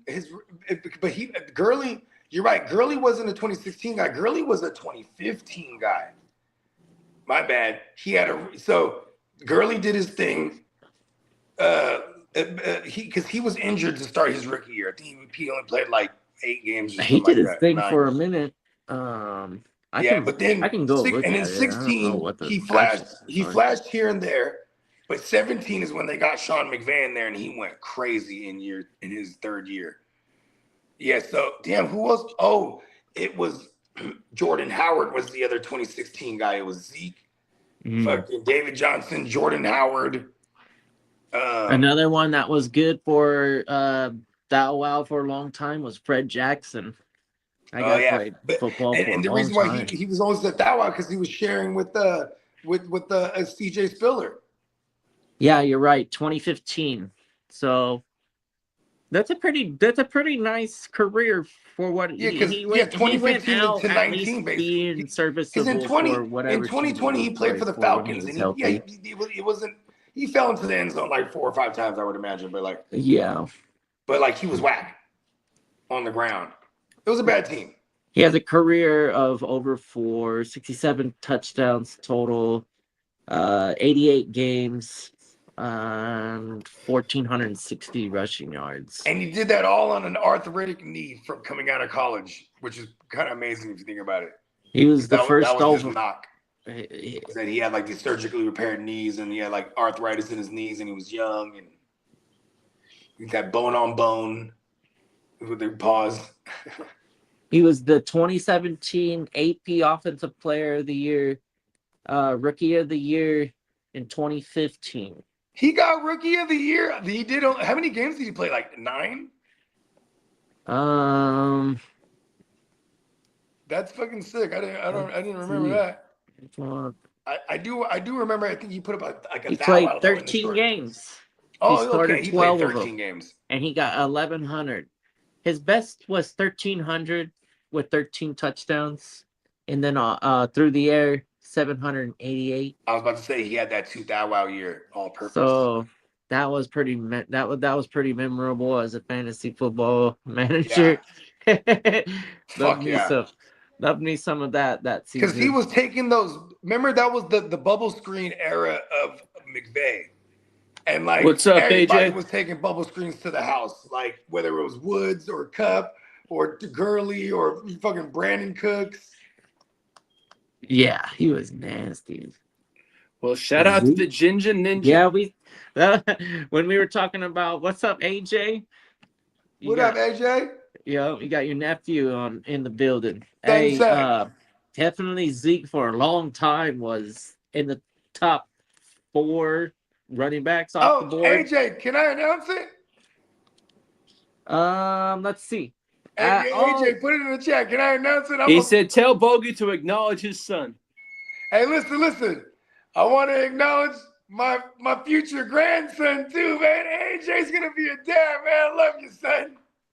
Congratulations. He's gonna have a Sagittarius too. He's gonna be like this in December. Congratulations. That's right? awesome, bro. He's almost in the home stretch. He's powering his way through the second trimester right now. Let's go. Yeah. It's a beautiful thing. Yeah. I love this. Yeah, that's a wonderful experience. I'm gonna be your grandpa. It's It's my son's son. Well, we know with Slick Rick going down, the news came out. Deshaun Stripling has become an immediate fantasy contributor and a ADP riser in the past 24 hours. Yeah, hell yeah. Yes, sir. Ricky Pearsall died, and it was like, and here's the second round draft capital receiver that, and shout out to JD. He put it in our thread the other day. He said Sean McVay even wanted Brett. You know what I mean? Yeah. Sean McVay would have drafted Brett in the second round. What do they call that? Great minds think alike.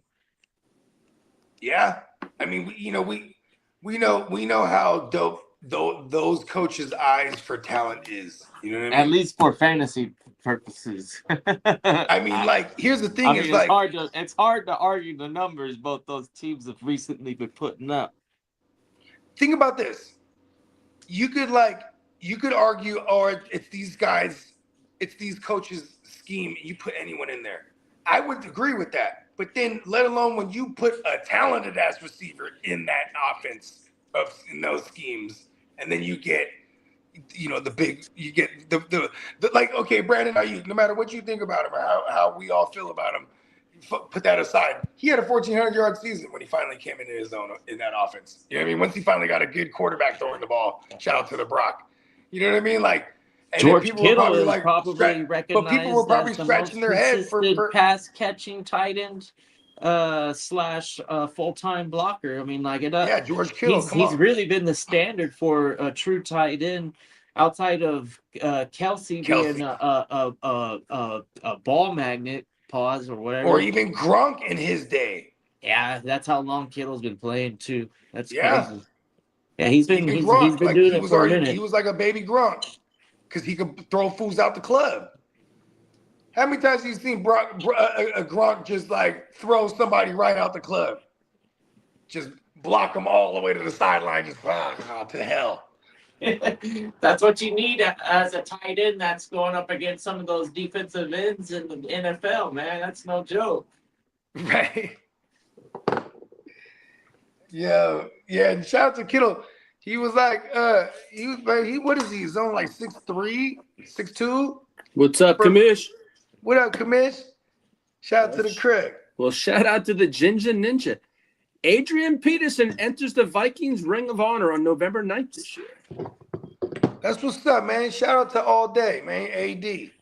Shout out to the Crooked Commish. Caleb Williams lost 10 to 15 pounds this offseason to improve his mobility. That's a lot of weight.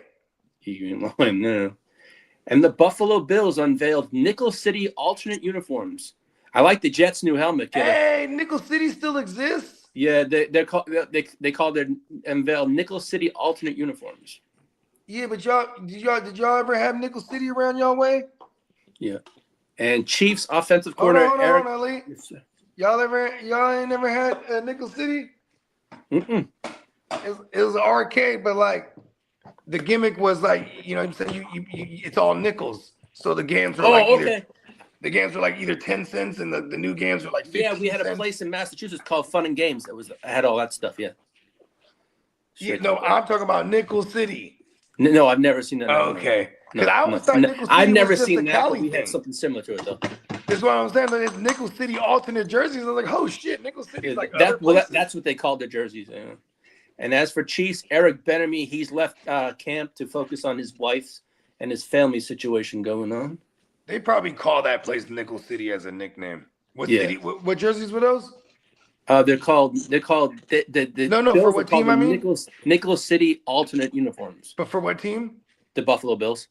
Oh, okay. Maybe they're called Nickel City over there. I don't know. Yeah, maybe they're mining for nickel or something. Yeah, they use nickel in a lot But of shit. hey, Bogey, were you talking about the arcade Nickel City? Yeah. Yeah. Yeah. See, I knew it. Come on, we're Cali kids. I'm like, yes, I do. Bro, I loved Nickel City. And That's they had a whole the only place you could drop $20 and legit be like all day occupied. And because they had a whole entire section of the classic arcade games. Those were all heavy free. ass bucket. Those were all free. Like you can go play the Ninja Turtle game or the X-Men game with with the 4 players, or the fucking Simpsons game, or all the old school arcade games. Those were all free. You know what I mean? And then the kicker was you had to pay like $5 entry fee. Hey, we I don't know how to think that simple, but he's right. Maybe that is it true? It's because of the nickel. It has a buffalo on it. I never fuck with no nickels. They probably call it nickel. Yeah, because I'm against, as much as I love money, I didn't know that. Yeah, hey, Bogey, the commission said, Bogey, how excited are you to have Debo really come back? Care about him too and then part 2 is how effective do you think he will be? But the nickel thing was funny. I mean, first question: are you excited to have Kitteh made a good point earlier. Like Debo's with Jordan James being out right now, Debo could be also. He's so multifaceted. He could be like a backfield insurance too. You know what I mean? So, I mean, listen, Debo there, we have Debo plays, bro. Like, you know what I mean? It ain't just like, oh, Debo's gonna replace Ricky. Like Debo's back, so there's a Debo playbook. You know what I mean? Like, Debo's an X factor with Shanny. You know what I mean? Maybe at this point in his career, at this age, I would say personally, he's probably lost a step. You know what I mean? But maybe he just was unenthused last year. He did well last year. Actually, when you think about it, he did very well last year with the. He got like 80 balls. Pause. Yeah. Now, what else do we got here? I have some fantasy news or player-wise. Dan Campbell said this on Jahmyr Gibbs. It's going to get done, meaning his contract. I'm not even sweating it. Baker Mayfield, as he said, he feels disrespected and undervalued by the Bucs. And Puka continues to dominate in Rams training camp the first 2 days. And Blake Corum's role continues to rise. They say he's going to have a much larger role this coming season. There it is. And Woody Marks is expected to earn meaningful touches in the offense this year. And Carson Beck continues to improve some days, and some days look like total shit, too. Carson Beck. Yeah, and I mean he's a rookie learning a new system that's pretty intricate. I would imagine it's a Michael LaFleur who's just spent the last couple years with McVay and spent the vast majority of his career with Shanahan before that. So, I mean, this is like throwing like a sheep to the wolves or the cow to the raptor pit or whatever. Right. And they got some decent guys on their defense too. In practice, they're probably fucking that kid up, dude, picking him off. I wouldn't be on the lookout for him to be very fantasy relevant, but maybe. Yeah, and you know what though, too? Here's one thing: when it just comes to like quarterbacks, period, when we're looking at training camp shit, if they're throwing hella picks and stuff like that, I don't never like sweat it because then the blurbs will be like, oh, he's throwing a bunch of turnovers.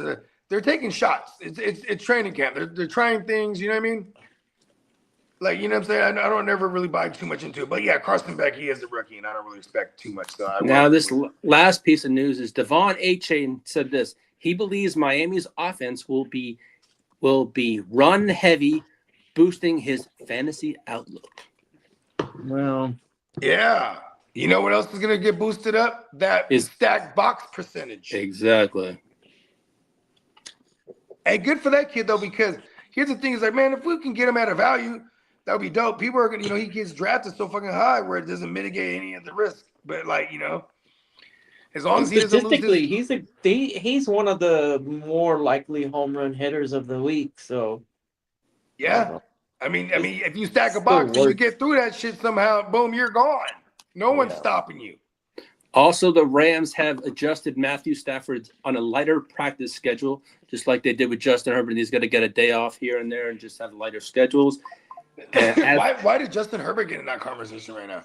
Because they did exactly the same thing with Herbert. But see, it makes sense for Stafford because his he's age. A very old man considering in football. Who knows? But also, Mason Rudolph opens camp as the Steelers' QB2. And the Vikings are saying players will not influence the QB decision for the over there with Minnesota. So on that note, and also Tony Romo is on leave after his issue with the CBS put him on leave, and J.J. Watt is going to take his place along with Jim Nantz and Tracy Wolfson for now until everything is cleared up. Well, does that mean that's all but guaranteed, or is that? All I know is he has like $70 million left on his contract. When are we start? Pretty soon, huh? Because of the next week is the Hall of Fame game. Yeah, I think it's the 4th, I believe. And they hired the A team for a preseason as well, outside of the prime times, if there is any. J.J. Watt is going to cover for Romo, right? Yeah, J.J. Watt. Yeah, CBS is doing the Hall of Fame game. I guess so. J.J. Watt. Listen, he's like watching paint dry. Yeah, I'm not too excited about that as a replacement. Like Romo's like charismatic, sort of dynamic to, the J.J. Watt's real serial. Like he's real serious, like a motherfucker. He's serial as a motherfucker. And also, offensive coordinator Grant Udisky, or I guess he's the Jaguars. He's going to call their preseason plays, I guess, to get him exposure in the coaching world. And Nathaniel Hackett praises the Arizona running back room. And the Cowboys hired Will Grier as an offensive assistant. So. Look at Will Grier. He's trying to follow in the footsteps of a Kellen Moore. That's a up and down journey. Well, at one point, Kellen Moore was the backup to the backup to Dak. Kellen Moore was sitting behind a butt fumble because butt fumble was still in the game as Dak's backup, right? And then Kellen Moore, as the backup, was also like at the time like an assistant to fucking what's his name, Jason Garrett. And then eventually, boom, they're like, all right, you're not a QB anymore. You're gonna be the fucking OC assistant. And then he became the OC. In the first year, they wouldn't let him call the plays. Then that first year they let him call the plays was 2019. We saw Dak go crazy. He threw for like 4,900. The commish says the Hall of Fame game is Thursday. This Thursday. Yep. Let's go. Playmaker watch party's back. Oh fuck yeah, I'm excited, man. Fuck, we went through a whole season without doing any gimmick episodes yet. Is week 1 going to be the most interesting preseason game? Well, or is the dynamic on preseason changing because there's only 3 of them, and they're like, well, maybe we'll be a little bit more cautious with our veterans. No need to, like, are we going to see a lot of these veterans in 100% in these games? I mean, well, here's the thing. I know some of these quarterbacks have to at least get a half. Like that's guaranteed. The McVay tree, I mean the McVays of the world, he don't run his starters like almost at all. You know what I mean? Like they don't run them at all. Right. Right. Yeah. And then I guess there's it depends. Right. Then there's like there's the Niners who will run them to very minimal though. You know what I mean? Yeah, Especially even if they're it's just like that. the Even ones if that are it's coming off injury, we're not gonna run them out at all. You know what I mean? We're not even playing around. That's how we're spooky like that. We be some scary motherfuckers. We're already beat up. Look at us. Fuck that substation. Anyways, then you got take it easy, Peacock. He's going back to lunch. Yeah. for He show. says, Appreciate you, Peacock. love you. Have a great rest of your show. Yeah, we Yeah, will. man. Love you, brother. Thank you very much. Love you too. Yeah, man. That's our guy, Peacock. Yeah, that's man. right. Miles Peacock, ladies and gentlemen. Good guy. Man, hey, you know what's crazy? You know, that they need to get. He's gonna get his just due. I feel it. Oh yeah. You know what I mean? Oh yeah. Yeah. We got Yeah. 39 days until He's a kickoff. grinder. That's what happens, Yeah. anyways. I mean, like he's. I mean, When you keep grinding arguably, that hard for real. yeah. Arguably, he's doing already very. He's a successful. He's a successful person, ladies and Yeah, gentlemen. come on, man. You know what I mean? I mean, it's a credit to his grind. You know what I mean? Yeah. And you know, and everyone will, you know, people have a different idea of success. You know, everything's subjective. You know what I mean? Like, you know, what I mean? As a man, you know what I'm saying? And you know what I mean? Or in the workforce, or as a man in life, as a father, you know what I mean? Husband, you know what I mean? Peacock, he's the bar. You know what I mean? He's definitely set the standard. You know what I mean? Shout out Yeah. to our guy. Yeah. Well, it looks like Mike Evans been making Ooh, a I lot think of one-handed speaking of Peacock, I catches. think my Neon Peacock deliveries is getting delivered right now. There you Oh, go. wow. Are you gonna It'll be do here an before me. unboxing in front? I the guess it audience? wasn't mine. It was the neighbor's shit. I'm waiting for my shit. I got the ill. So last minute, I was like, "Ooh, can you do a GWN in the yellow font?" And then and he's like, "Yeah, sure." Boom. And then I got it over a black tee. Like, this one's gonna be hard. You know what I mean? I'm like, you know, now we're just gonna start doing different colorways, type of shit. Yeah, that's a nice starter. Yellow Where over you? white next time. Oh, okay. See, I thought you were rolling into like if you get the yellow on yellow or something, because Well, you rock see, the white on white and the they- black on the they- black, and then I think I ruined that do the for red everyone. on red. Like I got the one white on white, and it's a 1 of 1. That shit's sick. Like I've only worn it like 4 times because it's like it's a 1 of 1. You know what I mean? They won't let me do it. No, but then they got the little Bogard Scott free graffiti joint. I had it in the red and white, but I had him do one in the yellow too. So I got that over the black too. You know what I mean? Yeah, there you go. Yeah, well, and the reason I was doing this because I was like this close to buying these Tiger Stan Smiths. They had like tiger fur on it, but they were like yellow and black. But I was like, I can still wear my black stuff. Then I almost bought these all yellow fucking banana ass Stan Smiths, but they didn't have my size. And I was like, that probably saved me. When I got the yellow on the black GWN print, it came out a little bit brownish. So it ended up. You got the working yellow on the perfect. black? Yeah, I got the yellow T and the black lettering. Oh, okay. And it came out a little brownish. Yeah, but it works for me because I'm a Padres fan. So Oh yeah, it does. That's true. it literally like fits Look at it, it's a all 1 of sorts 1. of hats that I have. See, look at that. Yeah, it was dope. Just to let you know, if you get the yellow and you want the black on it, it sometimes to me it doesn't. I look almost quite pulled black. the trigger on that actually. I was actually But gonna get you the know, white on the obviously yellow. it might be just the illusion and the my eyes. I want to get the, you know, they got the yellow and they got the gold, or is this kind of like a mustardish? I got a gold. The official color would be gold. Yeah, Yeah, gold, right? Yeah, I want to get the white letters over that one. that would one be might fresh. look good. Yeah, Yeah, that would be fresh. yeah. Because then you can wear like a white hat or like a fucking, you know what I mean? Something. Anyways, that Wrapping was stuff on it. that tee on the site is one of the most customizable in terms of the colorways. Like that Right. one, you get a lot of different colors. Yeah, like there. Matty Law, he ordered a red. He ordered a red with the black letters on it. I was like, oh, that's kind of badass. You know what I mean? We got to do Yeah. a red letter one so we can do it over the black, like the wolf. That's what I'm saying. I know. I was just thinking that. I was like, Like when the I brought that Wolfpack. idea up, I was like, oh shit, I don't even think that's you can do that. I think this is black and white right now. Yeah, But so we have black, white, and we have yellow now. So as lettering, yeah. yellow on yellow. Yeah. Shout out to Money Mayberry. He's going to try and be there Thursday night. Okay, cool. Ooh.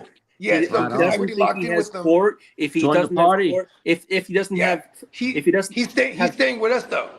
Yep. I already spoke with him, so because the last time I spoke with him, he was talking Friday, so he was talking Thursday. That's all good too. Well, I no, told him, because like, he said he talked. I called him last night. We were talking on the phone, and he said, "Right now, I don't have court on Friday." He goes, "My plan is to come in on a Thursday night." okay, nice. Hell yeah. He said because that way, because I want to get there, so I'm there for the draft and all So that he kind of did stuff. tell and me settle. though. He did tell me though. He was like, I just want to be there for the draft, but he doesn't want to compete in it. So we still have the one spot. I do have somebody that can fill it. We just, Yeah, he said he wants I to have do a couple names. I'm just trying to see which one. Right, I'm like, the moment someone says, "Okay, give it to me," I want it. Pause. He said to me on the phone, he goes, "I want to do a league this year. I'm already in the league. I want to get my feet wet. Pause Yeah, this that's what year, he said. and then next year possibly do a Vegas draft." Yeah, come on.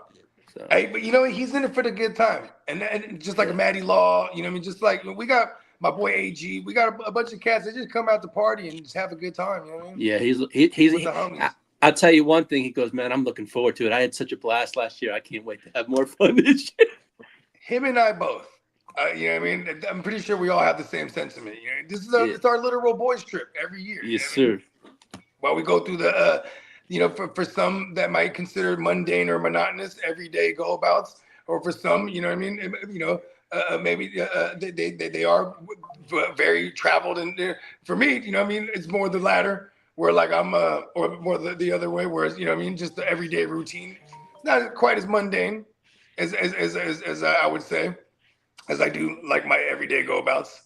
Love waking up and getting to it. You know what I mean? And just, we go from counting all the days down from afar to like now we're like less than 20 days or whatever it is. So this is pretty cool. I'm excited. Yo, we're 3 weeks away. Yeah. Oh, okay. Word. So we're about 21 days. Because Friday's the draft. Yeah. Bruh. It's going down. Yeah, draft is serious business. Also, we're not gonna do the sticker board and we got one in the tuck. Steamboat. He's a man of the people, like all of us. So he was like, look, I'm gonna have a board on hand just in case if people don't want to do the digital board. He's like, I'm let it up to the people. Oh, we're gonna do both of them.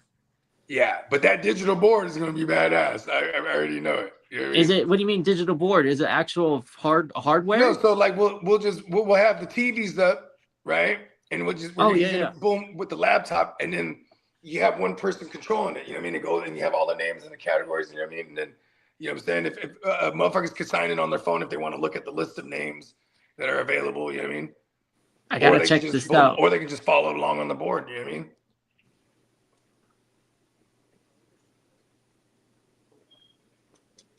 Cool. I gotta check it out. All right. Yeah.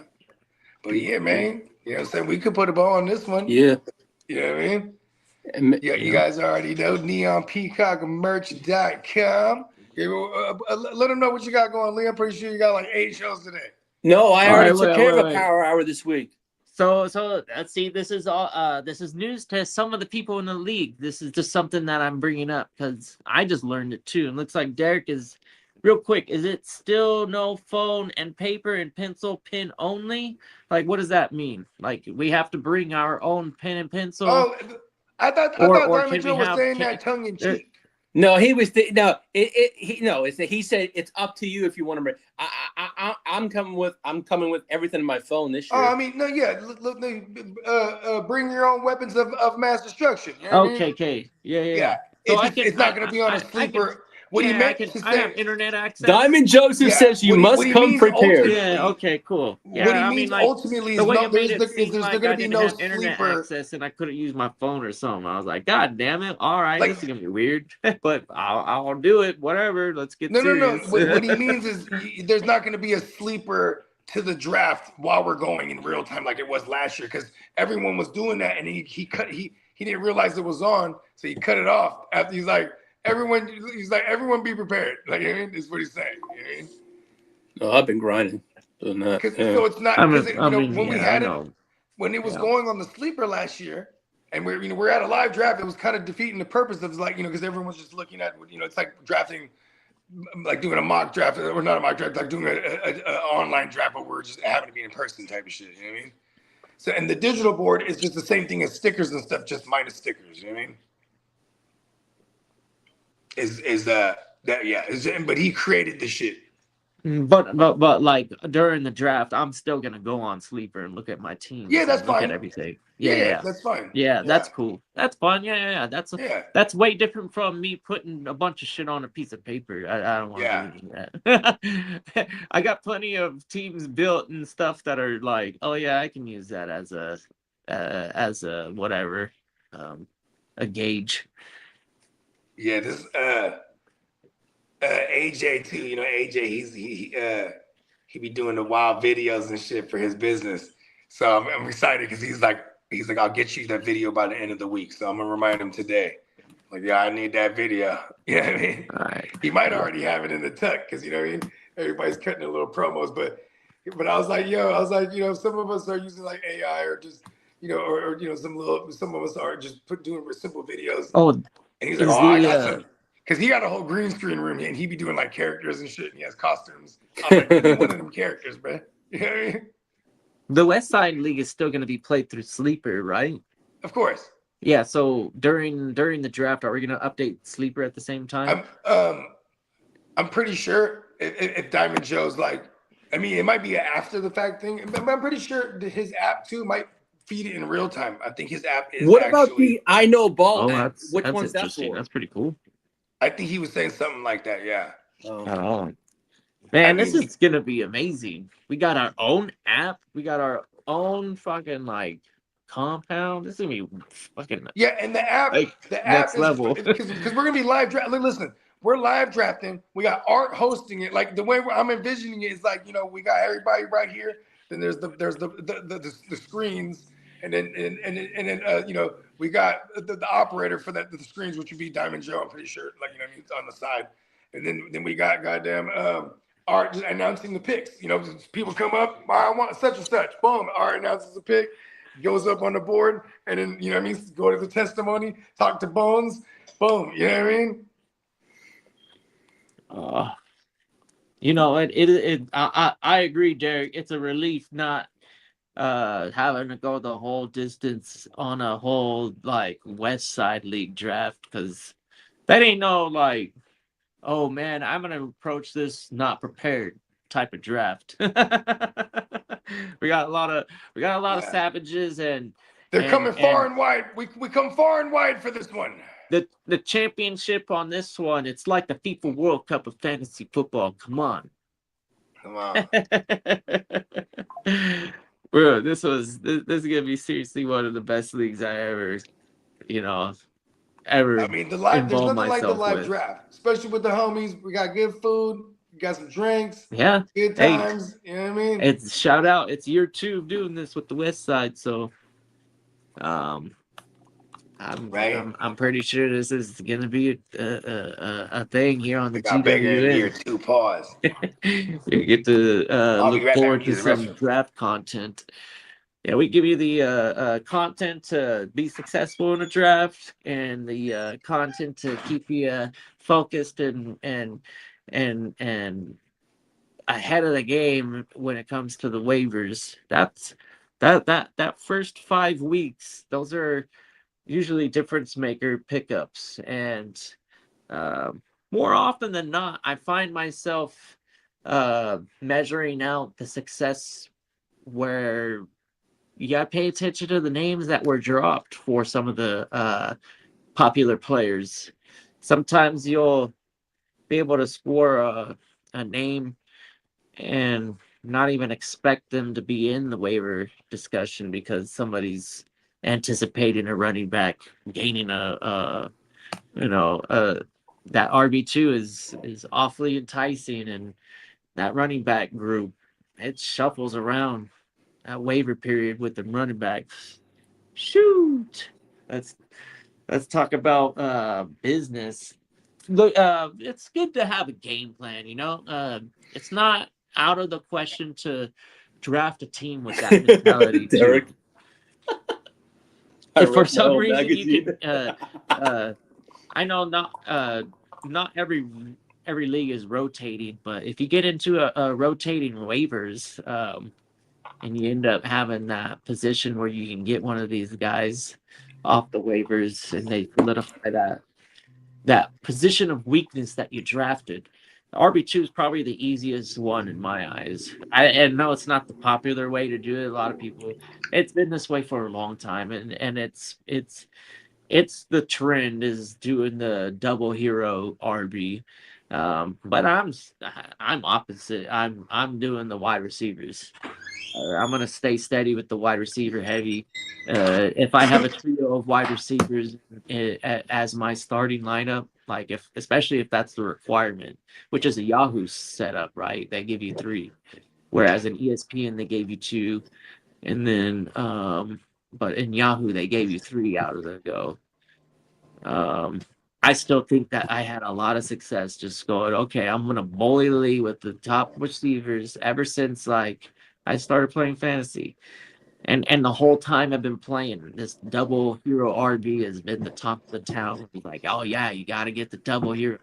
Unless you're not getting Bijan and Gibbs, dude. It's like it's kind of like a roll of the dice. Whereas if you target like a CeeDee Lamb and a Jettas, those are like, man. And then if you're waiting around in round 3 and you have the ability to get one of those running backs, I wouldn't push it because that wide receiver is probably pretty nice still because those running backs have been going off the board. It's that dead zone. Yeah. Getting that dead zone, you're like, okay, that means something, right? Right. So you don't touch it. Don't touch those guys. And then just play the game of waivers where opportunity strikes. It's the same thing over and over. Wide receivers, if you have 3 good wide receivers, you're probably rolling week to week as a steadier top end team in your league. You're gonna see those 2 running back teams blow up, no doubt about it. But on the steady Eddie freaking 3 wide receivers is pretty nasty, man. No matter what year it is. I know. I hate seeing the big name running backs because in redraft, I just will never have them. I just because I want to go receivers early. Maybe I'll change one day. Yeah, I don't know. Maybe. I mean, we've seen the success rate because you and I think alike in this. There's no going back. If I have the number 1 pick this year and it's a redraft, I probably am picking Gibbs. But I don't know. Jamar Chase is nice too. And you know what's crazy too is like if I keep arguing with this, like if say I have like a top 3 and I have a shot at Josh Allen and it's a super flex, like I almost just take Josh Allen. Yeah, quarterback, right? You know. Well, I'm just saying because like fuck every other quarterback, that's the only one I would take there. Quarterback is super easy to pick up points late in the draft. The consistency is impeccable. You know what I mean? Yeah, Allen is definitely an outlier in quarterbacks. I think he's in his own tier. Consistency, right? When it comes to fantasy, yeah. Yeah, he's nice. Nice early round pick in a super flex. 9 times out of 10, a lot of the times that first round. 9 times out of 10, I still go like Jamar Chase or Puka or you know what I mean. Whoever's my favorite receiver available there. You know what I mean? Yeah. Because then I'll tell myself, I can just wait on the Goffles of the world, or God forbid the Sam Darnolds, or you know what I mean. Like there's just when it's easy to get off the Josh Allen idea early, but it's just it's the most consistent thing you could do. We have like 6 years of this now. You know what I mean?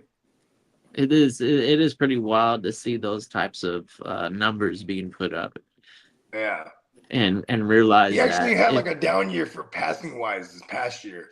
Yeah, but in your fantasy league, he's still finishing at the top 2 or something like that of his position. And a lot of times he finishes top 2, he's not 2. You know what I mean? He's 1. Yeah, there you go. Overall, like the running backs have been hitting. They've been showcasing the draw of why Gibbs and Bijan this year are kind of like 1 and 2 in any order. But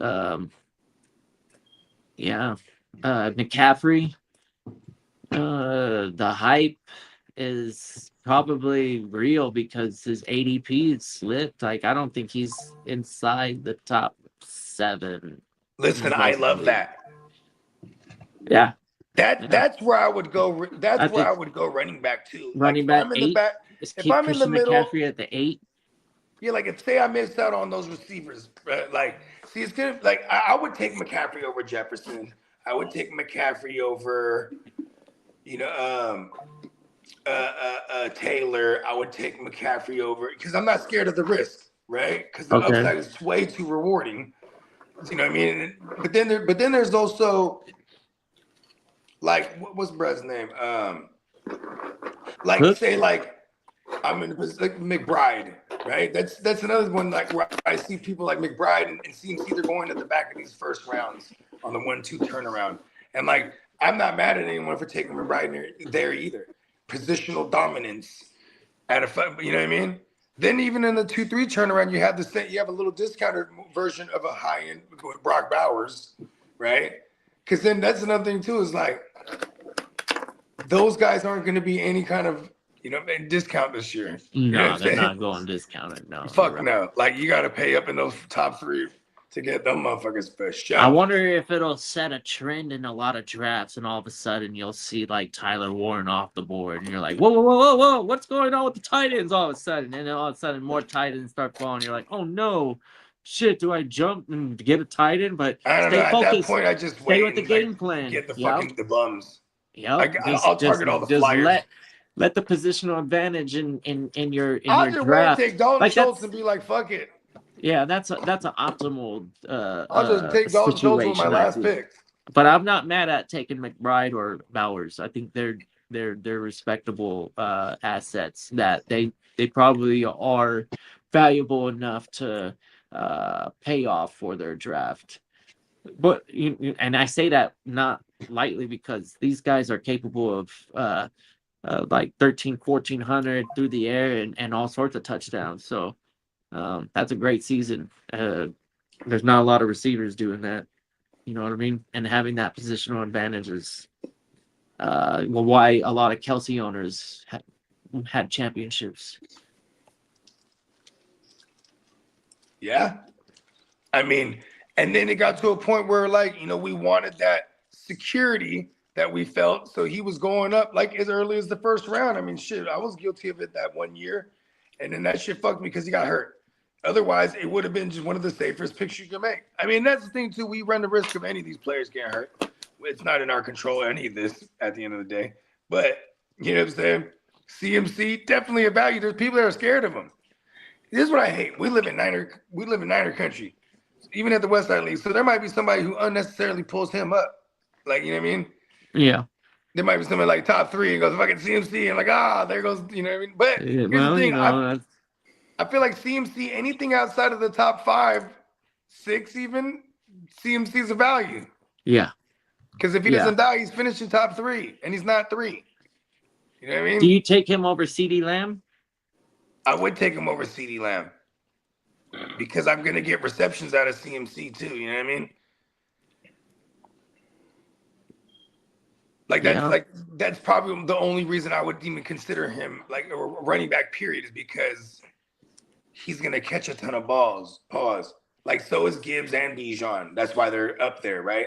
So this is the other version of it. The old, you know what I mean?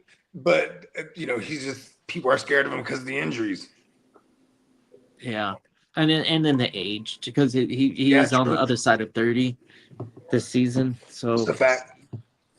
It's a little bit different feeling as as somebody that likes to acquire and flip a Christian McCaffrey. I know I'll still be on the same game. I think if I see him sitting there at the 8, which might not happen in every league, but some of these leagues, I bet you'll find him there, and I would probably be smashing that buy button or whatever it is saying, Shout out to my guy Smokey, right? So Smokey, when we were chilling, it's so tight because we were chilling and we're doing a mock draft. It's so funny because he already knows the order of his draft. I was like, fuck it, let's just run a mock. Because he was like asking me some questions. And we're just laughing like, look at us, bro. We're doing some fucking fantasy shit. Like just the same thing we always did, but now we're finally kicking it. But anyways. Are you being honest with yourself? I think Joe brings up a nice point. What, Diamond Joe? Are you sure in real life, on an actual clock, you're taking McCaffrey over Lamb? I would do it. All right. I think Lamb's gonna fall to the second, and you got to take CMC in the first. There's a world where motherfucker can have CMC and CD. Huh. Like say I'm at the back. Okay. CMC in the 14 team, CMC probably doesn't fall all the way into the double digits, right? No, right? And what? No. How heavy is this group at receiver that we got in the West Side? That's one thing you got to consider, right? Because then, if say it goes all the receivers and like Gibbs and but we have to Bijan, start 3 and then of them. here I am at 6. I'm mad as fuck. I might take CMC. You know what I mean? Say I'm at 7, and I mean, because that's another thing too. Is like, like I said, I'll take him over Jefferson, and I would take him over Lamb. I don't want to pull up Lamb that high because I would rather pull up Pickens there at that point. Who's going first, Pickens or Lamb? Pickens is balling a little bit. Who's going first, Pickens or Lamb? Oh, Lamb, 100%. Not well. I guess I can't say that for a fact. 100%. You know what I'm saying? In my world, I feel like Lamb is still and Pickens are probably going like near each other. Lamb is capable of doing WR1 overall stuff, whereas Pickens is WR. Same here, Diamond Joe. Yeah, I think Lamb is pretty talented. Like speaking from what I've seen, I think he's just better than Pickens. But I think so. And I don't put a bow on any of Lamb's seasons currently. I think he still has a career year in him. Who gets drafted first, Lamb or Jefferson? Jefferson or Lamb. Depends on how many Cowboys fans are in the building.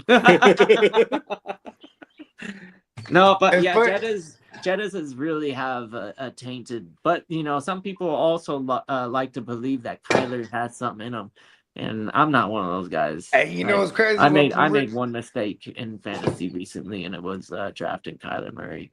When we were doing a mock the other day, running backs do go hella heavy too. Hella crazy. Because people just chased last year. Running backs did well. Like, okay, cool. You know what I mean? So I'm eager to see what this group is going to be, what it's going to look like this year. Because you're obviously going to have Josh Allen get drafted early. Yeah. In the first, more than likely. Superflex is a beast. I love Superflex. Right? Sorry. Yeah. I mean, we probably are going to get a minimum of 4 quarterbacks in the first round, but these playmakers out there are pretty nice in the first round. It's gonna be the Stallion, Drake May, and Lamar and Burrow. Yeah, something like that. Here's the thing: is are people gonna be scared of Burrow? Is Burrow gonna fall? Yeah, but I feel people are scared. There's a lot of people one that are thing scared. he's got Jamar Chase and Chase Brown and T Higgins. And then a bunch of points to make up on the board because their defense is the trashiest in the fucking league. Yeah, it's not like Dexter Lawrence is going to turn that whole entire defense around. No, it's going to take more than Dexter Lawrence. They just lost Stewart too, I think. We'll never see him. He'll just never get off the ground. Yeah, Chase Brown, he's going to get a lot of volume, but they're going to there's probably he's the only guy there. Yeah, he's gonna get a lot of touches. He's like better Tony Pasta. Yeah, hopefully. Cross our fingers. And Pasta had a good year too. He held Zeke in the win, and I mean that was in the last years of Zeke, but Pasta showed he could actually be a good runner too. Because I always thought he was he complimented Zeke right there for a minute. Nice. I was like, whoa, Pollard's a guy. I was like, okay. Yeah, he had the Cowboy fans talking about we need to get rid of Zeke. Pollard's the guy. Yeah, exactly. That was the talk. I was anti Tony Poster for a little while there. I like the kid's grit. But yeah, Chase Brown, he's one of the only. Chase Brown's the cheap bell cow, if you ask me, bro. If he's really going to get all of it, right? Like I expect, he's the cheap bell cow because people spent up last year. Now he's going a little cheaper range wise. You know what I mean? Like he's not going outside the top four rounds or 5 rounds, probably in a super flex. You know what I mean? But that's decent value if you're picking up your first running back. You know what I mean? But that's a solid approach. Kyron's probably going to continue to fall because of all the Blake Corum hype, and then Blake Corum's going to rise because of it. This is the fun time of the year when training camp comes in because it fucking makes all the ADP start going a little wonky and shit. I like it. Yeah, you saw a lot of league mates putting him up on the block recently. I seen some Blake Corum up there. I was like, oh, okay, well, you're trying to sell high. I know you're trying to sell high right now. I ain't no ignorant. But I'm trying to buy low. Yeah, exactly. It's Derek, like, you ain't lying. I'm looking forward to it, man. But I ain't focusing in on a RB like that with a receiver that actually has a solid role for the future of Blake Corum. It's still to be determined, right? That's a part of the reason why you draft wide receiver heavy anyways, is because you want to stay consistent and have that nice ability to have that week to week aerial assault. Yeah, there's gonna be more consistent productions, especially for us when we play PPR. I always have that in mind. I play in PPR for like the first or 2 6 PPR years, leagues. For the first 6 years of me playing fantasy, like it was like I remember I was a big Calvin Johnson guy. So I was like, I remember for like 3 years straight, I had Calvin Johnson in the first round, and then you know like 2 out of those 3 years it worked out. You know what I mean? Yeah. But making a long story longer, then I quickly morphed. What's up, so Biggs? that was like the first couple years. I mean, then I had for like Julio 6 years straight, I played like heavy running back. And I would just target all the PPR receivers. You know what I mean? I would have all the Keenan Allens and the fucking what is his name? Fucking Edelmans and the fucking Pierre Garçons and just these. I would just have all the heavy hitting running backs and just have like 1 or 2 PPR receivers. Because even in those days, I might only been in leagues that played only 2 receivers. And we had two flex though, so I'd run 4 running backs. You know what I mean? Yeah, that one's a fun alternative league. What do they call it? Standitos? Yeah. The 2-2, the 2-2-1, the 2-2-1, the no flex, and then only one quarterback, obviously. Mine had 2 flex. That was like my favorite format. It was like 2-2-2, and then 1 tight end. But then like I grew tired of that. You know what I'm saying? Yeah, I get too fascinated with so many names. So the bigger the lineup you give me, I get kind of excited. Pause. I'm like, all right. Right, like I can start all of them. Yeah. I'm like, right. Let's see. Exactly. I don't have to make those hard decisions like in those little itty bitty leagues. Yeah, like Diamond Joe always points it out, bro. Anytime we have a 3 flex league, bro, like the 3 flexes are very crucial. You know what I mean? Like, oh yeah, they're definitely difference makers. If you're heavy flexes, if you're what's your team name, bro? In the other league that we play. Oh, Sexy Flexy. Yeah, there you go. And I think I just took a picture of whatever Niner hat I was wearing that day when we made the league. I was like, fuck it. Put the SF for Sexy Flexy. Yeah, that definitely does. Oh yeah, I'm moving that joint. I think I am still gonna do that because everyone's still. When I started kind of talking to the guys on that, they're down to move to sleeper. So I'm moving it to sleeper. That was the only thing holding you back, really. Yeah, because then I love those guys. Those are, you know what I mean. And and the reigning champion. Shout out to my guy Ike. He got it in his first year and won it. So you know what I mean? I was like, I can't just dip like, oh, I brought an Ike. Now we're shutting the league down. Like, because he was like, I'll move to sleeper. I'm like, let's go. Yeah, and then my nephew, that's the only league he plays in. Because he used to play in all the leagues, but he was like, he just, he narrowed it all the way down. He's like, that's the only one I like to play in because it's $200. So I'm like, all right, you're right. You're right, Ness. Diamond Joe. Where do you think he got that nickname from? I mean, you can go back. You can go back to all the way to the very first episodes of the Playmakers, where he was already calling himself Diamond Joe.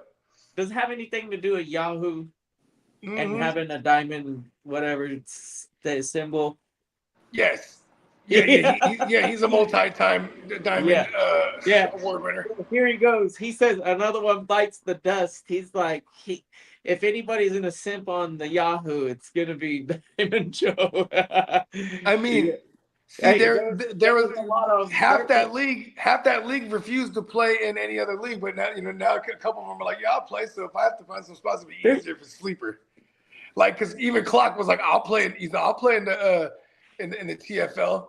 Because like the TFL and the SBI, they were like the same thing, but just one was on Yahoo and one was on Sleeper. And then Clock, he was the reigning champ, and then we shut that league down. So technically, we could merge the two worlds. He says it's because of his greatness, which he represents. The diamond greatness. You know what I mean? Yeah. Come on. Hey, that he put on a show for sure. They'll make diamond statues out of him. That'll be a memorable draft. I'll remember that one. Even though I wasn't drafting in that East Side League, that was still fun to Every witness. month for that motherfucker, there was posters of him everywhere. Autographed, personalized. I'm a humble diamond bullshit. There's diamonds all over the place. You'll humbly wait your turn. I was so angry. I had to go win it. Yeah. So wait angry. your turn. That's what they said. They didn't let you get it that easy. I had to start the Fedora. The Fedora era was in full effect. We're like, fuck it. The reigning champion in the East Side League, he adorned the pink fedora. He looked at all of them on the late. They were all laid out on the bed. I was like, you have to go choose one. And then like him and Bell Cow, and they were in the mirror trying different ones on. And then he's like, this is the one right here. Rowdy left with the pink joint. Shout out to him. But then he brought it back though. Yeah, I mean, some guys could pull it off. Some refuse. Well, see, here's the thing. In Vegas, Vegas is the place. Yeah. Like I was shopping for like the loudest polos I could find, and I found this camo joint. I was like, oh, never mind. That's wartime bogey. You know what I mean? I've had pinks. I've had pink in the actual the Vegas the Vegas shirt is a good example.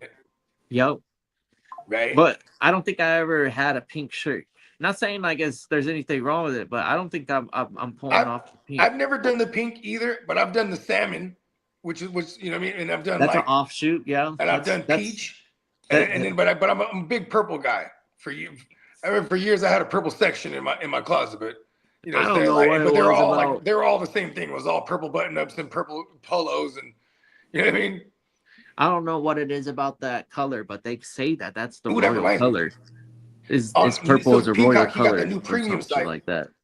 I hit up Peacock. I was like, hey, I just ordered the Batman joint. I was like, we need to do a Joker design so I can order on a purple shirt. And he's like, ooh, let's do that as the first. So he has like a few Joker designs up on the new premium site. I got to order one. Get me in the purple. You know what I mean? Get me in the purple, B. With the Joker joint? What? He's an all-time villain. Like he's up there with Vader, hands down. Like that's probably. I'm kind of on my Batman hype. I seen this one. I can't remember where I was at, but I seen this one. I can't remember I was somewhere, but I was like, this is hard. Joker. If Batman had to fight Joker in every situation, I wouldn't be mad at it. And for a long time, that's what the cartoon was like. I felt like. Yeah, I mean, And then occasionally somebody else would step in, and then like Joker would be like chilling in the Bahamas or something. And you would think, right? You would think Arkham Asylum, right? Probably not the best security there. You know what I mean? Because Batman, he'll foil Joker's plans once again. Ah, damn it, Batsy. And then he'll whoop him up, break all his bones, but he won't kill him. Goes to Arkham, heals up, and then at one point, he's going to make his escape. People are going to die. A lot of people, if you think about it, a lot of people. That's true. People died, and you can say it's on Joker's hands, but Batman ain't killing him and wouldn't. Yeah, and they couldn't contain him. That's right. He always broke out. He wasn't on vacation. He was in Arkham. He was in there plotting. He'll go somewhere. He'll go somewhere, shake someone down. Caught. That was the Joker's problem. He had got caught so many times. He wasn't even tripping. Yeah, he was always getting caught though. He's like, all right, I give up. Don't kill me, okay? I wonder if he had like a stash of suits. Right? Well, I got some. I just checked I'll have my new ID today. Nice. Oh, yeah. I used expedited. Does it have a bunch of fancy futuristic stuff on it? No, I just got the same one I had last. I just had it expedited shipping. Oh, okay. The California one. Every time I get a new one, I feel like they make it more futuristic. Yeah. Looks all like holography and shit. Yeah. That motherfucker, one day you can pull it out and just. No, it's on the phone now. Identified. California passed that law. You could just carry it on your phone. Oh, where? Digital. Yeah. Yeah, So giant you forget your wallet. Man, I was at the and you got liquor your store. They phone. wouldn't let me do that one time, bro. You know how many times people get pulled over and they're like, "Oh, sorry, officer. I was just so concerned with going to work that I forgot my wallet." And they're like, "You brought your phone?" It's like, "Yeah, I never forget my phone." You know, stuff like that. I'm sure people are more likely to forget their wallet and then their phone, especially the younger generation, right? Listen, The ones I ain't gonna that lie have to you, only man. lived in a lived in a long-standing member of the underworld. I was never had a wallet, bro. yeah. Big stacks, and just like if I need my ID, boom, put it in the jacket pocket or put it in my pocket. And when I was a wallet guy, this is what made me stop having wallets. Cause like I used to have nice wallets, and I'd lose that motherfucker. And then I stopped being a back pocket anything, except for like my phone now. But that's the one thing though too. Is like no one we're cyborgs these days, so we have our phone attached to us. Losing a phone is like a fucked up feeling. She's like, oh, where's my phone? It's one of the fucking worst things. So does the wallet. I ain't gonna lie. I misplaced my wallet. Like had losing to a wallet, backtrack fuck it. all That your was a cards, fucking pain in the ass. all your cards, your ID, your license, all the shit in the wallet. Especially motherfuckers that if motherfuckers are stupid in their wallet, they got a piece of paper that has their codes on there because they don't remember, so they don't forget it or some shit. Somebody find your shit, like, oh shit, here you go. Yeah, someone at the DMV said, why don't you keep your ID on your phone? I'm like, no, why am I doing that shit? I mean, you can take it. Man, the liquor store hated on me one time. Like, oh, you got your ID? I tried to show them a picture. I'm like, nah, we need a real. I'm like, but I guess they want to scan your ID for something. I don't know. Yeah. I'm 1984. You motherfucker, you. Give me my goddamn blunts.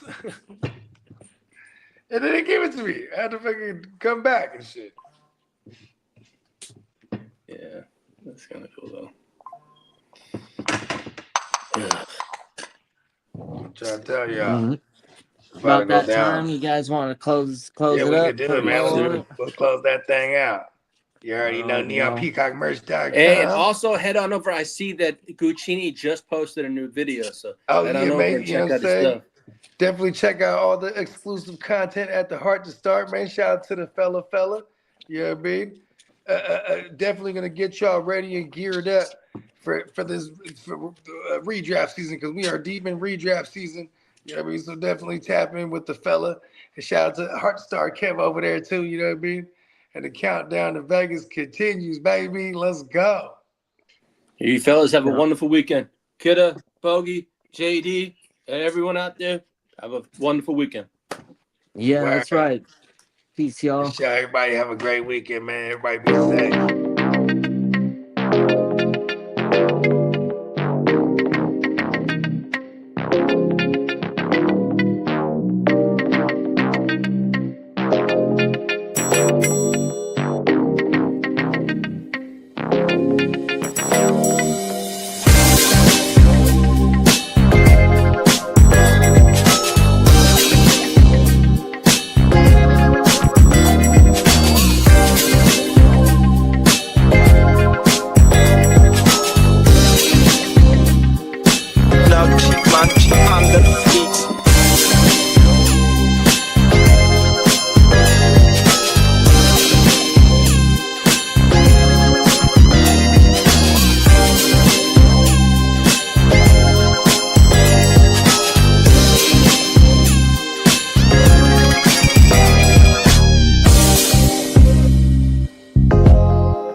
Scott!